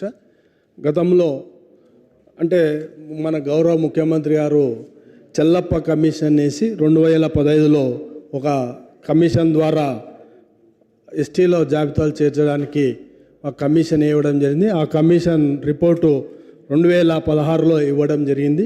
అదేవిధంగా బిల్లును కూడా 2017 శాసనసభలో బిల్లును కూడా ప్రవేశపెట్టడం జరిగింది అధ్యక్ష. మళ్ళీ మా ప్రాంతంలో అంటే మేము చిట్ట చివరి ప్రాంతం తెలంగాణకి, ఒక దిక్కు ఏపీ ఉంది, ఒక దిక్కు కర్ణాటక ఉంది. కర్ణాటకలో వాల్మీకులు ఎస్టీ జాబితాలో ఉన్నారు. ఏపీలో కూడా మొన్ననే మన శాసనసభలో వాళ్ళు వాల్మీకిలో జాయిన్ చేయడానికి ప్రతిపాదన పంపడం జరిగింది. మన తెలంగాణ రాష్ట్రంలో కూడా ప్రతిపాదన పంపడం జరిగిందని చెప్తున్నారు. దాని మీద దాని వివరణ ఇవ్వాలని మంత్రి గారిని కోరడం జరుగుతుంది. మినిస్టర్ గారు. అధ్యక్ష, గౌరవ శాసనసభ్యులు బండ్ల కృష్ణమోహన్ రెడ్డి గారు ప్రస్తావించిన అంశం వాల్మీకి బోయలను ఎస్టీ జాబితాలో చేర్చే అంశం. మరి ఇప్పటికే ప్రభుత్వం దానిపైన ఒక కసరత్తు చేసింది అధ్యక్ష. అది ప్రభుత్వ పరిశీలనలో ఉందని చెప్పి మీ ద్వారా గౌరవ సభ్యులకు తెలియజేస్తున్నాను అధ్యక్ష. విద్యాసాగర్ గారు. ధన్యవాదాలు అధ్యక్ష. నా నిజవర్గంలో అధ్యక్ష వరద కాలువ, అదేవిధంగా కాకతీయ కాలువ 2 కాలువలు ప్రవహిస్తాయి అధ్యక్ష. గౌరవ ముఖ్యమంత్రి గారి ఆలోచన, కోరిక ప్రతి ఎకరానికి నీళ్ళు ఇవ్వాలనే ఉద్దేశంతో అధికారులతోని ఫ్లడ్ ఫ్లో కెనాల్ వరద కాలువ పక్కనున్న ఎమ్మెల్యేలతో ఒక మీటింగ్ పెట్టడం జరిగింది అధ్యక్ష. పెట్టి పైకి ఏదైతే వరద కావాలో పైకి నీళ్ళు పోవాలంటే ఏ విధంగా చేయాలని చెప్పి ముఖ్యమంత్రి గారు ఆదేశాలు ఇచ్చాను. ఇంతవరకు దాని మీద ఏం చర్యలు తీసుకోలేదు అధికారులను. వెంటనే సర్వే చేయమని కూడా చెప్పారు అధ్యక్ష. నేను కూడా ఫాలోఅప్ చేస్తున్నాను, ఇదివరకు ఏం చర్యలు తీసుకోలేదు అధ్యక్ష. దాదాపు నా నియోజకవర్గంలో 8 నుంచి 9 గ్రామాలు వరద కాలువ పైన ఉంటాయి కనుక దాని మీద మీ ద్వారా ఇరిగేషన్ శాఖ అధికారులకు దీని మీద చర్య తీసుకోవాలని చెప్పి కోరుతున్నాను అధ్యక్ష. మినిస్టర్ గారు. మినిస్టర్ గారు. గౌరవ శాసనసభ్యులు విద్యాసాగర్ రావు గారు ప్రస్తావించినటువంటి అంశాన్ని నోట్ చేసుకున్నాను అధ్యక్ష. అనసూయ గారు. 2006లో మరి గ్రామీణ ఉపాధి హామీ పథకం యూపీఏ చైర్పర్సన్ సోనియా గాంధీ గారి ఆధ్వర్యంలో పేదలకు పని కల్పించడం కోసం తెచ్చినటువంటి చట్టం సార్. ఆ పనుల కింద అంటే ఆ పనులను చేపట్టడం కోసము 7651 మంది ఫీల్డ్ అసిస్టెంట్లు పనిచేస్తూ ఉన్నారు సార్ గత 15 సంవత్సరాలుగా. అయితే గతంలో 18 నెలల క్రితం వాళ్ళు సమ్మె చేసిండ్రని వారిని తొలగించడం జరిగింది సార్. ఈ పనిచేసే వాళ్ళలో 2000 మంది మహిళలు, 3600 మంది దళితులు సార్.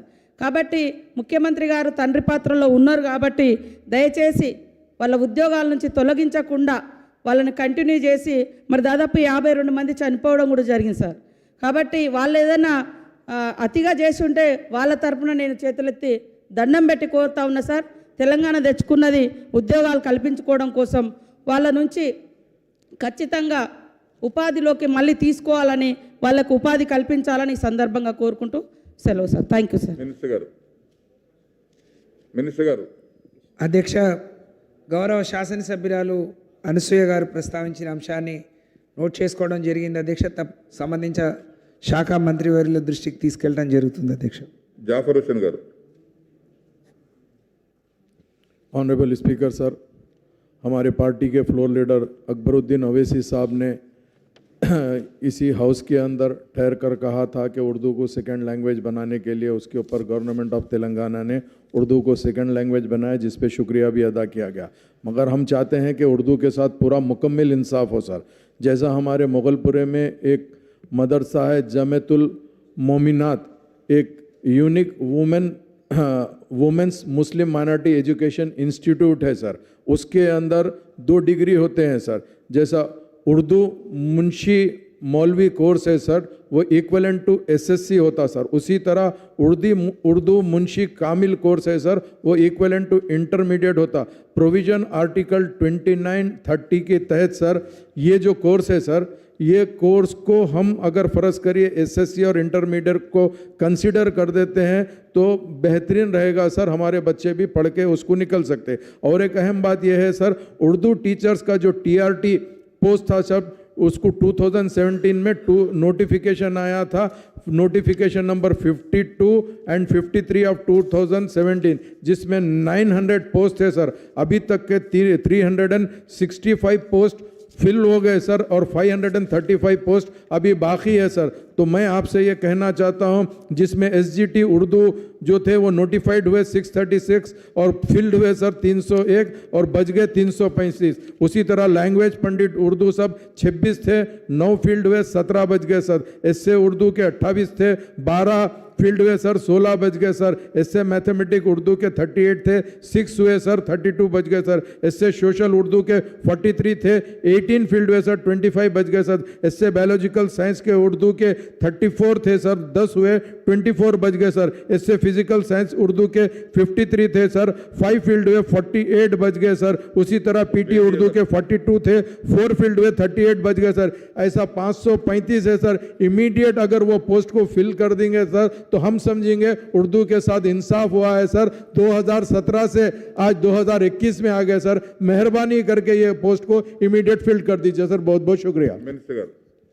గౌరవ శాసనసభ్యులు జాఫర్ హుస్సేన్ గారు చెప్పింది నోట్ చేసుకోవడం జరిగింది అధ్యక్ష. రాములు నాయక్ గారు. నమస్కారం సార్. నా యొక్క వైరా నియోజకవర్గంలో 5 మండలాలు ఉన్నాయి సార్. అందులో నా సొంత నియోజకవర్గం జూలూరుపాడు మండలం ఇంతవరకు జూనియర్ కాలేజ్ లేదు సార్. మేము 90% అక్కడ గిరిజనులు ఉంటాం సార్. మరి ప్రభుత్వం విద్య, వైద్యం, వ్యవసాయంలో దేశానికే ప్రామాణికంగా ప్రయాణిస్తున్న తెలంగాణ ప్రభుత్వం, ఎడ్యుకేషన్ మినిస్టర్ గారు, అందులో భాగంగా మరి ఈ విషయంలో మరి విద్యను ప్రోత్సహించే విషయంలో తెలంగాణ ప్రభుత్వం తీసుకున్న చర్య దేశానికి ఆదర్శ ప్రామాణికంగా ఉంది. అందులో భాగంగా నేను రిక్వెస్ట్ చేసేది ఏంటంటే, మా విద్యాశాఖ మంత్రుల వారు కావచ్చు, లేకపోతే గౌరవ ముఖ్యమంత్రి గారు కావచ్చు, యుద్ధ ప్రాతిపదిక ఇమీడియట్గా అక్కడ ఇంటర్మీడియట్ జూనియర్ కాలేజ్ అక్కడ ఓపెన్ చేయాలి సార్. ఎందుకంటే చాలామంది గిరిజనులు కూడా 10th క్లాస్తో ఆగిపోయి రకరకాలుగా మళ్ళీ ఏంటంటే అడవులకే పరిమితం అవుతున్నారు, అక్కడ కూలీలకే పరిమితున్నారు. కాబట్టి ఈ విషయంలో మరి దయచేసి దాని మీద దృష్టి సారించి మా విద్యాశాఖ వారు అలాగే ముఖ్యమంత్రి గారు ఇమీడియట్గా యుద్ధ ప్రాతిపదికన మాకు జూనియర్ కాలేజ్ మంజూరు చేయవలసింది చెప్పి మీ ద్వారా మనం చేసుకుంటున్నాం సార్. గౌరవ శాసనసభ్యులు రాములు నాయక్ గారు చెప్పింది నోట్ చేసుకోవడం జరిగింది. బొల్లం మల్ల యాదవ్ గారు.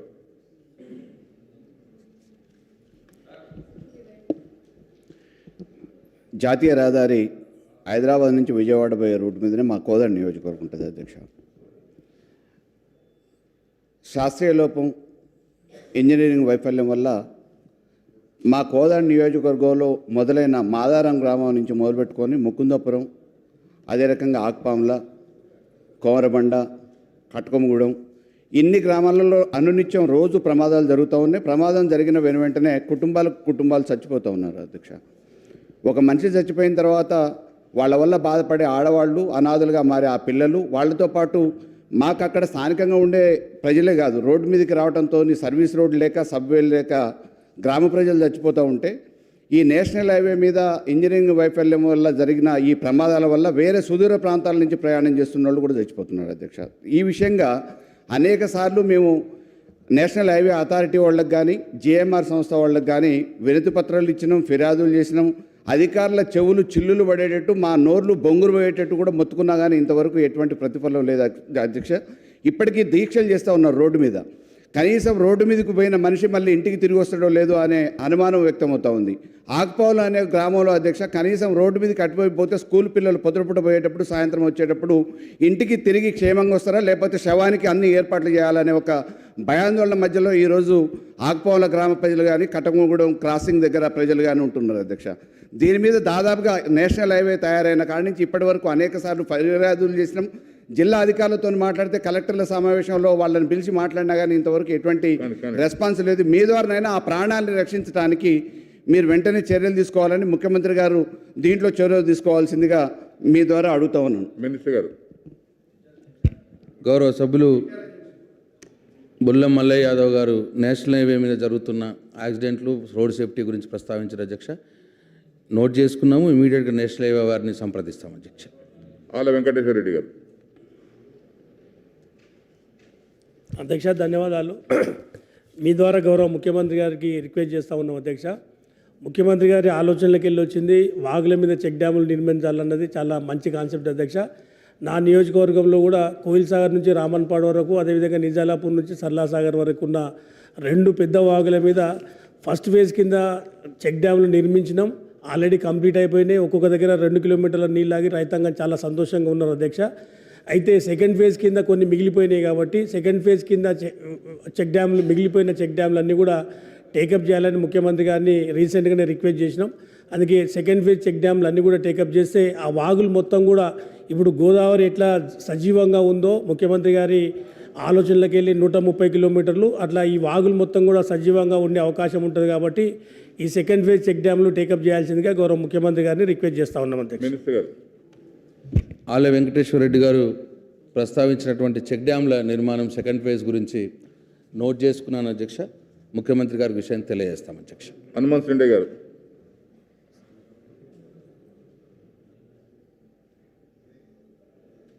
అధ్యక్ష, ఈ వర్షాకాలంలో కంటిన్యూస్గా కురుస్తున్న వర్షాలకు జుక్కల్ నియోజకవర్గంలో పంచాయతీరాజ్ రోడ్లు 41 రోడ్లు డ్యామేజ్ అయినాయి. 27 కిలోమీటర్ల మేర పాట్ హోల్స్, 72 కిలోమీటర్ల మేర సర్ఫేస్ డ్యామేజ్ జరిగింది అధ్యక్ష. అదేవిధంగా సీడీ వర్క్స్ 19 కల్వర్ట్లు డ్యామేజ్ అయినాయి, 5 బ్రిడ్జ్లకు అప్రోచెస్ డ్యామేజ్ అయినాయి, 7 బ్రీచ్లు అయినాయి అధ్యక్ష. కాబట్టి మీ ద్వారా గౌరవ పంచాయతీరాజ్ శాఖ మంత్రులకు నా విజ్ఞప్తి ఏంటంటే డీటెయిల్ రిపోర్టు జుక్కల్ నియోజకవర్గ రోడ్ల పరిస్థితి గురించి, కల్వర్ట్ల పరిస్థితి గురించి తెప్పించుకొని ఎఫ్డీఆర్లో మంజూరు చేయాల్సిందిగా విజ్ఞప్తి చేస్తాం. ఒకసారి ఆయన తీసుకెళ్ళు. తప్పకుండా పరిశీలిస్తాం మంత్రి గారు. తప్పకుండా చర్యలు తీసుకుంటాం. రెడ్డి నాయక్ గారు.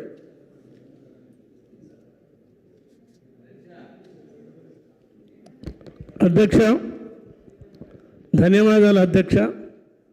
నేను అడిగేటువంటి విషయం గౌరవ విద్యాశాఖ మంత్రి గారి అధ్యక్ష. డోర్నకల్ నా నియోజకవర్గ కేంద్రం అధ్యక్ష. 20,000 జనాభా పైన ఉంది. పురపాలక సంఘం ఉంది, మండల కేంద్రం. ఇక్కడ ఇప్పటి వరకు ఇంటర్మీడియట్ కాలేజ్ లేదు. లోగా ఎన్నోసార్లు కూడా అడిగాను. ఇక్కడ 10వ తరగతి చదివిన తర్వాత ఎంతోమంది పిల్లలు చదువుకోలేక ఉండిపోవాల్సిన పరిస్థితి ఉంది. అటు ఖమ్మం కానీ ఇటు మహబాద్ కానీ పోతే తప్ప సౌకర్యం లేదు. ఎస్సీ ఎస్టీ జనాభా ఎక్కువ కాబట్టి మీ ద్వారా నేను మంత్రి గారికి విన్నవిస్తున్నాను. వెంటనే ఇంటర్మీడియట్ కళాశాల మంజూరు చేయాలని కోరుతూ, ఇంకో విషయం అధ్యక్ష, డిగ్రీ కాలేజ్ మరిపడ మండల కేంద్రంలో ఉంది, స్థలం ఉంది. వెంటనే డిగ్రీ కాలేజ్ నిర్మాణం డబ్బులు మంజూరు చేసి చేపట్టాలని మీ ద్వారా విజ్ఞప్తి చేస్తున్నాం. మినిస్టర్ గారు. గౌరవ శాసనసభ్యులు శ్రీ రెడ్డి నాయక్ గారు ప్రస్తావించిన అంశాన్ని నోట్ చేసుకున్నాను. భూపాల్ రెడ్డి గారు. ధన్యవాదాలు అధ్యక్ష. మా నారాయణఖేడ్ నియోజకవర్గంలో మంజీరా నది మా నియోజకవర్గంలో ఎంటర్ అవుతుంది సార్, కర్ణాటక నుంచి. అయితే సింగూరు ప్రాజెక్ట్ నిండుకుండలాగా ఉండడం మూలంగా ఆ మంజీరా నది పెద్ద ఎత్తున ప్రవాహం వస్తే అది స్ప్రెడ్ అయిపోయి పంటలన్నీ కూడా 4-5 రోజులు అందరినీ మునిగిపోయి ఉన్నాయి అధ్యక్ష. సుమారుగా 15,000 ఎకరాల పంటలు టోటల్గా మునిగిపోయి ఉన్నాయి. కాబట్టి ఆ పంటలు బాగా నష్టపోయిన రైతులకు ప్రభుత్వం ఆదుకోవాల్సిందిగా మీ ద్వారా నేను ప్రభుత్వాన్ని విజ్ఞప్తి చేస్తున్నాను అధ్యక్ష. ఇంకొక విషయం అధ్యక్ష, మా నారాయణఖేడ్లో ఈ అధిక వర్షాల మూలంగా రహదారులు, కల్వర్ట్లు పంచాయత్ డిపార్ట్మెంట్ కానీ R&B డిపార్ట్మెంట్ కానీ బాగా చెడిపోయినాయి అధ్యక్ష. వాటి గురించి టెంపరీ రిపేర్స్ కొరకు అని ఏదైనా డబ్బులు మంజూరు చేసి పర్మనెంట్గా కూడా రిపేర్స్ చేయాలని చెప్పేసి మీ ద్వారా మంత్రి గారిని విజ్ఞప్తి చేస్తున్నాను అధ్యక్ష. మినిస్టర్ గారు. స్పీకర్ సార్ నోట్ చేసుకున్నాం. గణేష్ గుప్తా గారు. అధ్యక్ష, హైదరాబాద్ నగరంలో మూసీ నది ఏ విధంగా అయితే ప్రవహిస్తుందో నిజామాబాద్ నగరంలో కూడా తమరికి తెలుసు పులాంగ్ నాలా అదేవిధంగా ప్రవహిస్తుంది అధ్యక్ష. అయితే మొన్న పడినటువంటి భారీ వర్షాల కారణంగా బ్రిడ్జిలని తాకుతూ పోయినాయి, కొన్ని లో లెవెల్ కాజ్వే పైనుంచి కూడా పోయినాయి అధ్యక్ష. అయితే ఇంతకుముందు కూడా నేను తమ ద్వారా ప్రభుత్వం దృష్టికి నేను తీసుకొని వచ్చిన, ఏ విధంగా అయితే చెరువుల పూడికి తీసినరో మిషన్ కాకతీయలో భాగంగా అదేవిధంగా ఇరిగేషన్ డిపార్ట్మెంట్ అలాట్ చేసి పులాంగ్ నాలాని పూడిగా తీసినట్టయితే వాడేదాన్ని కూడా అంటే కొంచెం వెడల్పుగా పారితే అది ఎలాంటి ఇబ్బందికి గురి కాదు. దయచేసి తమ తరపున నేను ప్రభుత్వానికి నేను కోరుతా ఉన్నా, పులాంగ్ నల్లంతా కూడా డీసిల్టేషన్ చేయాలని చెప్పేసి నేను ప్రభుత్వ దృష్టికి తీసుకొస్తాను. మినిస్టర్ గారు. అధ్యక్ష, గౌరవ సభ్యులు గణేష్ గుప్తా గారు వారి నియోజకవర్గంలోని పులాంగ్ వాగు యొక్క డీసిల్టేషన్ విషయం ప్రస్తావించిన అధ్యక్ష. నోట్ చేసుకున్నాం అధ్యక్ష, తగు చర్యలు తీసుకోబడతాయి అధ్యక్ష. రఘునందన్ రావు గారు. అధ్యక్ష, ఇది ధరణి వెబ్సైట్కి సంబంధించినటువంటి అంశం అధ్యక్ష. రెవెన్యూ చట్టాల్లో ఉన్నటువంటి లొసుగులను సవరించి పేద ప్రజలకి ఎక్కువ ఇబ్బందులు కలగకుండా 10 నుంచి 15 నిమిషాల లోపల వారికి సంబంధించినటువంటి రిజిస్ట్రేషన్లు, పాస్బుక్లు, పహానీలు అన్నీ క్లియర్ చేయాలనేటువంటి ఒక మంచి ఉద్దేశంతో రాష్ట్ర ప్రభుత్వం ధరణి వెబ్సైట్ని ప్రారంభించింది అధ్యక్ష. ప్రారంభించిన తర్వాత పేనం మీదకి వెళ్ళి పొయ్యిలబడ్డట్టు పంచాయతీలు పెరిగినాయి, సమస్యలు పెరిగినాయి. MRO దగ్గరికి పోతే నాకు సంబంధం లేదంటాడు అధ్యక్ష. RDO గారి దగ్గరికి పోతే నాకు తెలియదంటారు. చివరికి పోయి దరఖాస్తు కలెక్టర్ గారి దగ్గర పెట్టమంటారు అధ్యక్ష. ఎమ్మెల్యేలు ఫోన్ చేస్తే కూడా కలెక్టర్లు కనీసం స్పందించేటువంటి పరిస్థితి లేదు అధ్యక్ష. మళ్ళీ దీనికి వకీలు పెట్టి కొత్త పంచాయతీ పెట్టి కొత్త సమస్యలు పెరుగుతున్నాయి అధ్యక్ష. గ్రామాల నుంచి వచ్చేటువంటి పేద రైతు తహసీల్ ఆఫీస్కి రావడమే కష్టమంటే ఇంకా ఆడికెళ్ళి పోయి కలెక్టర్ని కలిసి దరఖాస్తు పెట్టాలనేది దీంట్లో సమస్యగా జరుగుతుంది అధ్యక్ష. ధరణి వెబ్సైట్ వచ్చినట్టు నుంచి ఈ రోజు దాకా ట్రిబ్యునల్ పేరిట జిల్లా కలెక్టర్లకు ఇచ్చినటువంటి అధికారాల వల్ల సమస్యలు పరిష్కారం అయిన దానికంటే ఎక్కువ సమస్యలు వచ్చినాయి, ఎక్కువ కోర్టులకు పోవాల్సినటువంటి పరిస్థితి వచ్చింది. కాబట్టి తమరి ద్వారా గౌరవ ముఖ్యమంత్రి గారి దృష్టికి తీసుకురావాలనుకున్నటువంటి అంశాలు అధ్యక్ష. కొత్త పాస్బుక్ల విషయం లోపల ఆన్లైన్లో చూస్తే డిజిటల్ సిగ్నేచర్ పెండింగ్ ఉంది, ఎప్పుడు చూసినా సింగిల్ లైన్ అధ్యక్ష. DS is pending. రెండోది, ఇందాక ముఖ్యమంత్రి గారు సభలో ఉన్నప్పుడు ఒక మాట అన్నారు, NRIలు కూడా వచ్చి మా ధరణి వెబ్సైట్ని చూసి సంతోషపడుతున్నారని. అదే NRIలు మీ ద్వారా ముఖ్యమంత్రి గారి దృష్టికి తీసుకురామన్న అంశం అధ్యక్ష. NRI పోర్టల్లో GPA అనేటువంటి ఆప్షన్ ఇంతవరకు పెండింగ్ పెట్టిండ్రు అధ్యక్ష. ఈ GPA అనేటువంటి ఆప్షన్ పెండింగ్ ఉండడం వల్ల వాళ్ళ తల్లికో తండ్రికో ఇతరులకో గిఫ్ట్ డీడో లేదా పర్మిషనో పవర్ ఆఫ్ అటార్నో ఇద్దామనుకుంటే అవి చేయలేక NRIలు బాగా ఇబ్బంది పడుతున్నారు అధ్యక్ష. రెండో అంశం అధ్యక్ష, ఏదైనా ఒక సర్వే నెంబర్లోంచి కొంచెం కాలువనో ఒక రోడో ఈ మధ్యలో ల్యాండ్ ఎక్విజిషన్లు ఎక్కువ చేసి ప్రాజెక్టులు వస్తున్న సందర్భంలో ఏదైనా ఒక నాలానో కాలువనో రోడో పోతే అధ్యక్ష ఆ టోటల్ సర్వే నెంబర్ని నాలా పేరిట రోడ్ పేరు మీద రాస్తూ ఉన్నారు అధ్యక్ష. ఇది తిరిగి రైతు ఏం చేయాలని అర్థం కావట్లేదు అధ్యక్ష. దీనివల్ల జరుగుతున్న రెండో నష్టం అధ్యక్ష, వెబ్సైట్లో రైతు పేరు చూపించకపోవడం వల్ల ఆయనకున్నటువంటి కొంచెం ఆ భూమికి వచ్చే రైతు బంధు కూడా రాలేకపోతుంది అధ్యక్ష. అధ్యక్ష, దయించి ఇది రాష్ట్రమంతా రైతులు పడుతున్నటువంటి ఇబ్బంది అధ్యక్ష. 2 నిమిషాలు అధ్యక్ష. రైతు బంధు రాకపోతే పోను ఇంకొక సమస్య అధ్యక్ష, రైతు బీమా. పొరపాటున రైతు చనిపోతే భూమి ఆయన పేరు మీద లేదు కాబట్టి రైతు బీమా కూడా రావట్లేదు అధ్యక్ష. రాష్ట్ర ప్రభుత్వం ప్రతిష్టాత్మకంగా తీసుకొచ్చిన దీంట్లో ఈ చిన్న సవరణలని చూడమంటే ఒక కాల్ సెంటర్ పెట్టినామని చెప్తారు అధ్యక్ష. ఆ కాల్ సెంటర్ ఎప్పుడు సపోర్ట్ చేయదు అధ్యక్ష. పొరపాటున ఎవరైనా ఎత్తితే వాళ్ళు ఏం చెప్తారంటే మా కలెక్టర్ కార్యాలయం నుంచి ఈ దరఖాస్తు పట్నం పోయింది, పట్నంలో పెద్ద ఆఫీస్ ఉంటుంది CCLA గాడికోనరి అంటారు. తహసీల్ ఆఫీస్కే రాలేనటువంటి రైతు CCLAకి పోవడం ఇబ్బంది అవుతుంది. ఈ సెషన్స్ తర్వాతనైనా దయచేసి ఈ సమస్యను లీడ్ చేయాలి అధ్యక్ష. ఎవరైనా కంపెనీల పేరు మీద కొనుక్కున్నటువంటి భూములు ఉంటే ఫర్మ్ పేరు మీద ఉన్న ఏవి కూడా ధరణిలోకి ఎంట్రీ చేస్తలేరు అధ్యక్ష. దానివల్ల సంస్థలు వ్యాపారం చేయాలనుకుంటున్నప్పుడు ఇబ్బంది అవుతుంది అధ్యక్ష. ధరణి కంటే ముందు రిజిస్ట్రేషన్ అయిన డాక్యుమెంట్స్ ఒకవేళ మ్యూటేషన్ కాకపోతే అధ్యక్ష దాన్ని కూడా వెబ్సైట్లో ఆప్షన్ లేదు అధ్యక్ష. ఇది ఇబ్బంది అవుతుంది అధ్యక్ష. చివరిగా అధ్యక్ష, పాస్బుక్లు ఉన్నప్పుడు కూడా MRO గారు డిజిటల్ సైన్ చేయలేదు కాబట్టి, అంటే ధరణి కంటే ముందు రిజిస్ట్రేషన్ అయినాయి కానీ పాస్బుక్ ఇవ్వలేదు, MRO గారు సంతకం పెట్టలేదు కాబట్టి పెండింగ్లో ఉన్న మ్యూటేషన్స్ అన్నీ కూడా ధరణిలో అట్లే పెండింగ్ పెడతా ఉన్నారు అధ్యక్ష. ఒక సర్వే నెంబర్లో పొరపాటున కొంత ల్యాండ్ ఆల్రెడీ అగ్రికల్చర్ నుంచి నాన్ అగ్రికల్చర్ కన్వర్ట్ అయి ఉంటే ఈ రైతుకున్నటువంటి భూమిని కన్వర్షన్ చేయమంటే చేస్తలేరు అధ్యక్ష. ఇది ఇంకొక మేజర్ ప్రాబ్లం అవుతుంది అధ్యక్ష. చివరిగా అధ్యక్ష, పేదలకు ఇచ్చినటువంటి అసైన్మెంట్ భూములు మంత్రి గారు వినాలే దయించి, ఇది రాష్ట్ర రైతన్నలు అందరూ ఎదుర్కొంటున్నటువంటి సమస్య. వివేకన్నా, నువ్వు పట్నంలో ఉంటావన్నా, నీకు వ్యవసాయం భూమి లేదన్నా, మేము రైతులమన్నా, విను మా బాధ. గౌరవ సభ్యులు ప్రస్తావించినటువంటి అంశాన్ని నోట్ చేసుకున్నాం అధ్యక్ష. భట్టి గారు.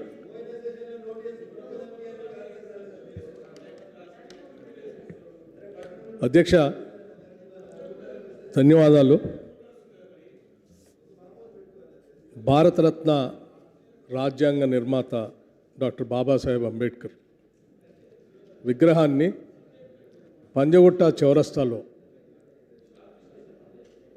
మాజీ పార్లమెంటు సభ్యులు గౌరవనీయులు శ్రీ వి హనుమంతరావు గారు ఆ విగ్రహ ఆవిష్కరణ అక్కడ చేయడానికి, ఆ విగ్రహాన్ని అక్కడ ప్రతిష్ఠించడానికి ఆయన చేసినటువంటి ప్రయత్నాన్ని అడ్డుపడి వారు తీసుకొచ్చినటువంటి బాబాసాహెబ్ అంబేద్కర్ విగ్రహాన్ని కూడా తీసుకొని వెళ్ళి ఒక స్టేడియంలో ఎక్కడో ఒక మూలన పడేసినటువంటి విధానం చాలా బాధ కలుగుతూ ఉంది అధ్యక్ష.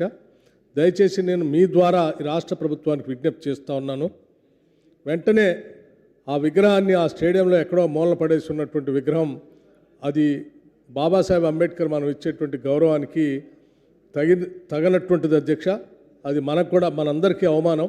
దయచేసి ఆ విగ్రహాన్ని తిప్పించి వెంటనే పంజగుట్ట చౌరస్తాలో ఏర్పాటు చేపించే విధంగా మీరు ప్రభుత్వానికి, అట్లాగే ప్రభుత్వ దృష్టికి కూడా నేను తీసుకొని వస్తూ ఉన్నాను, చేస్తారని ఆశిస్తూ ఉన్నాను అధ్యక్ష. అట్లాగే దిల్సుఖ్ నగర్లో భారతరత్న శ్రీ రాజీవ్ గాంధీ గారి విగ్రహాన్ని కూడా మెట్రో రైలు ఏర్పాటు చేసే క్రమంలో అక్కడ అనాదిగా ఎప్పుడో పెట్టినటువంటి విగ్రహాన్ని గతంలో ప్రభుత్వాలన్నీ కూడా అక్కడికి వెళ్ళి ఆయన జయంతిని వర్ధంతిని నిర్వహిస్తూ ఉండేవాళ్ళు. కేవలం మెట్రో రైలు నిర్మాణం సందర్భంగా కొద్ది రోజులు అంటే చేసే క్రమంలో ఒక లారీ వచ్చి దాన్ని కొట్టుకోవటం వల్ల అది కూలిపోయింది కాబట్టి ఆ లారీ మీద కూడా FIR చేశారు, ఆ విగ్రహాన్ని పోలీస్ స్టేషన్లో పెట్టేసి ఉంచారు. దాన్ని కూడా తీసుకొని వచ్చి యథాస్థానంలో, ఎందుకంటే ఈ జాతి కోసం ప్రాణాలు అర్పించినటువంటి మహనీయుడు ఆయన కాబట్టి అటువంటి వారి విగ్రహాలను వెంటనే ఆయా స్థానాల్లో ఏర్పాటు చేసేటట్టుగా ప్రభుత్వం చర్యలు తీసుకోవాల్సిందిగా మీ ద్వారా వారికి విజ్ఞప్తి చేస్తూ ఉన్నాను అధ్యక్ష. Thank you. గౌరవ సభ్యులు బట్టి విక్రమార్క గారు ప్రస్తావించినటువంటి అంశాలను నోట్ చేసుకున్నాం అధ్యక్ష. తగు చర్యలు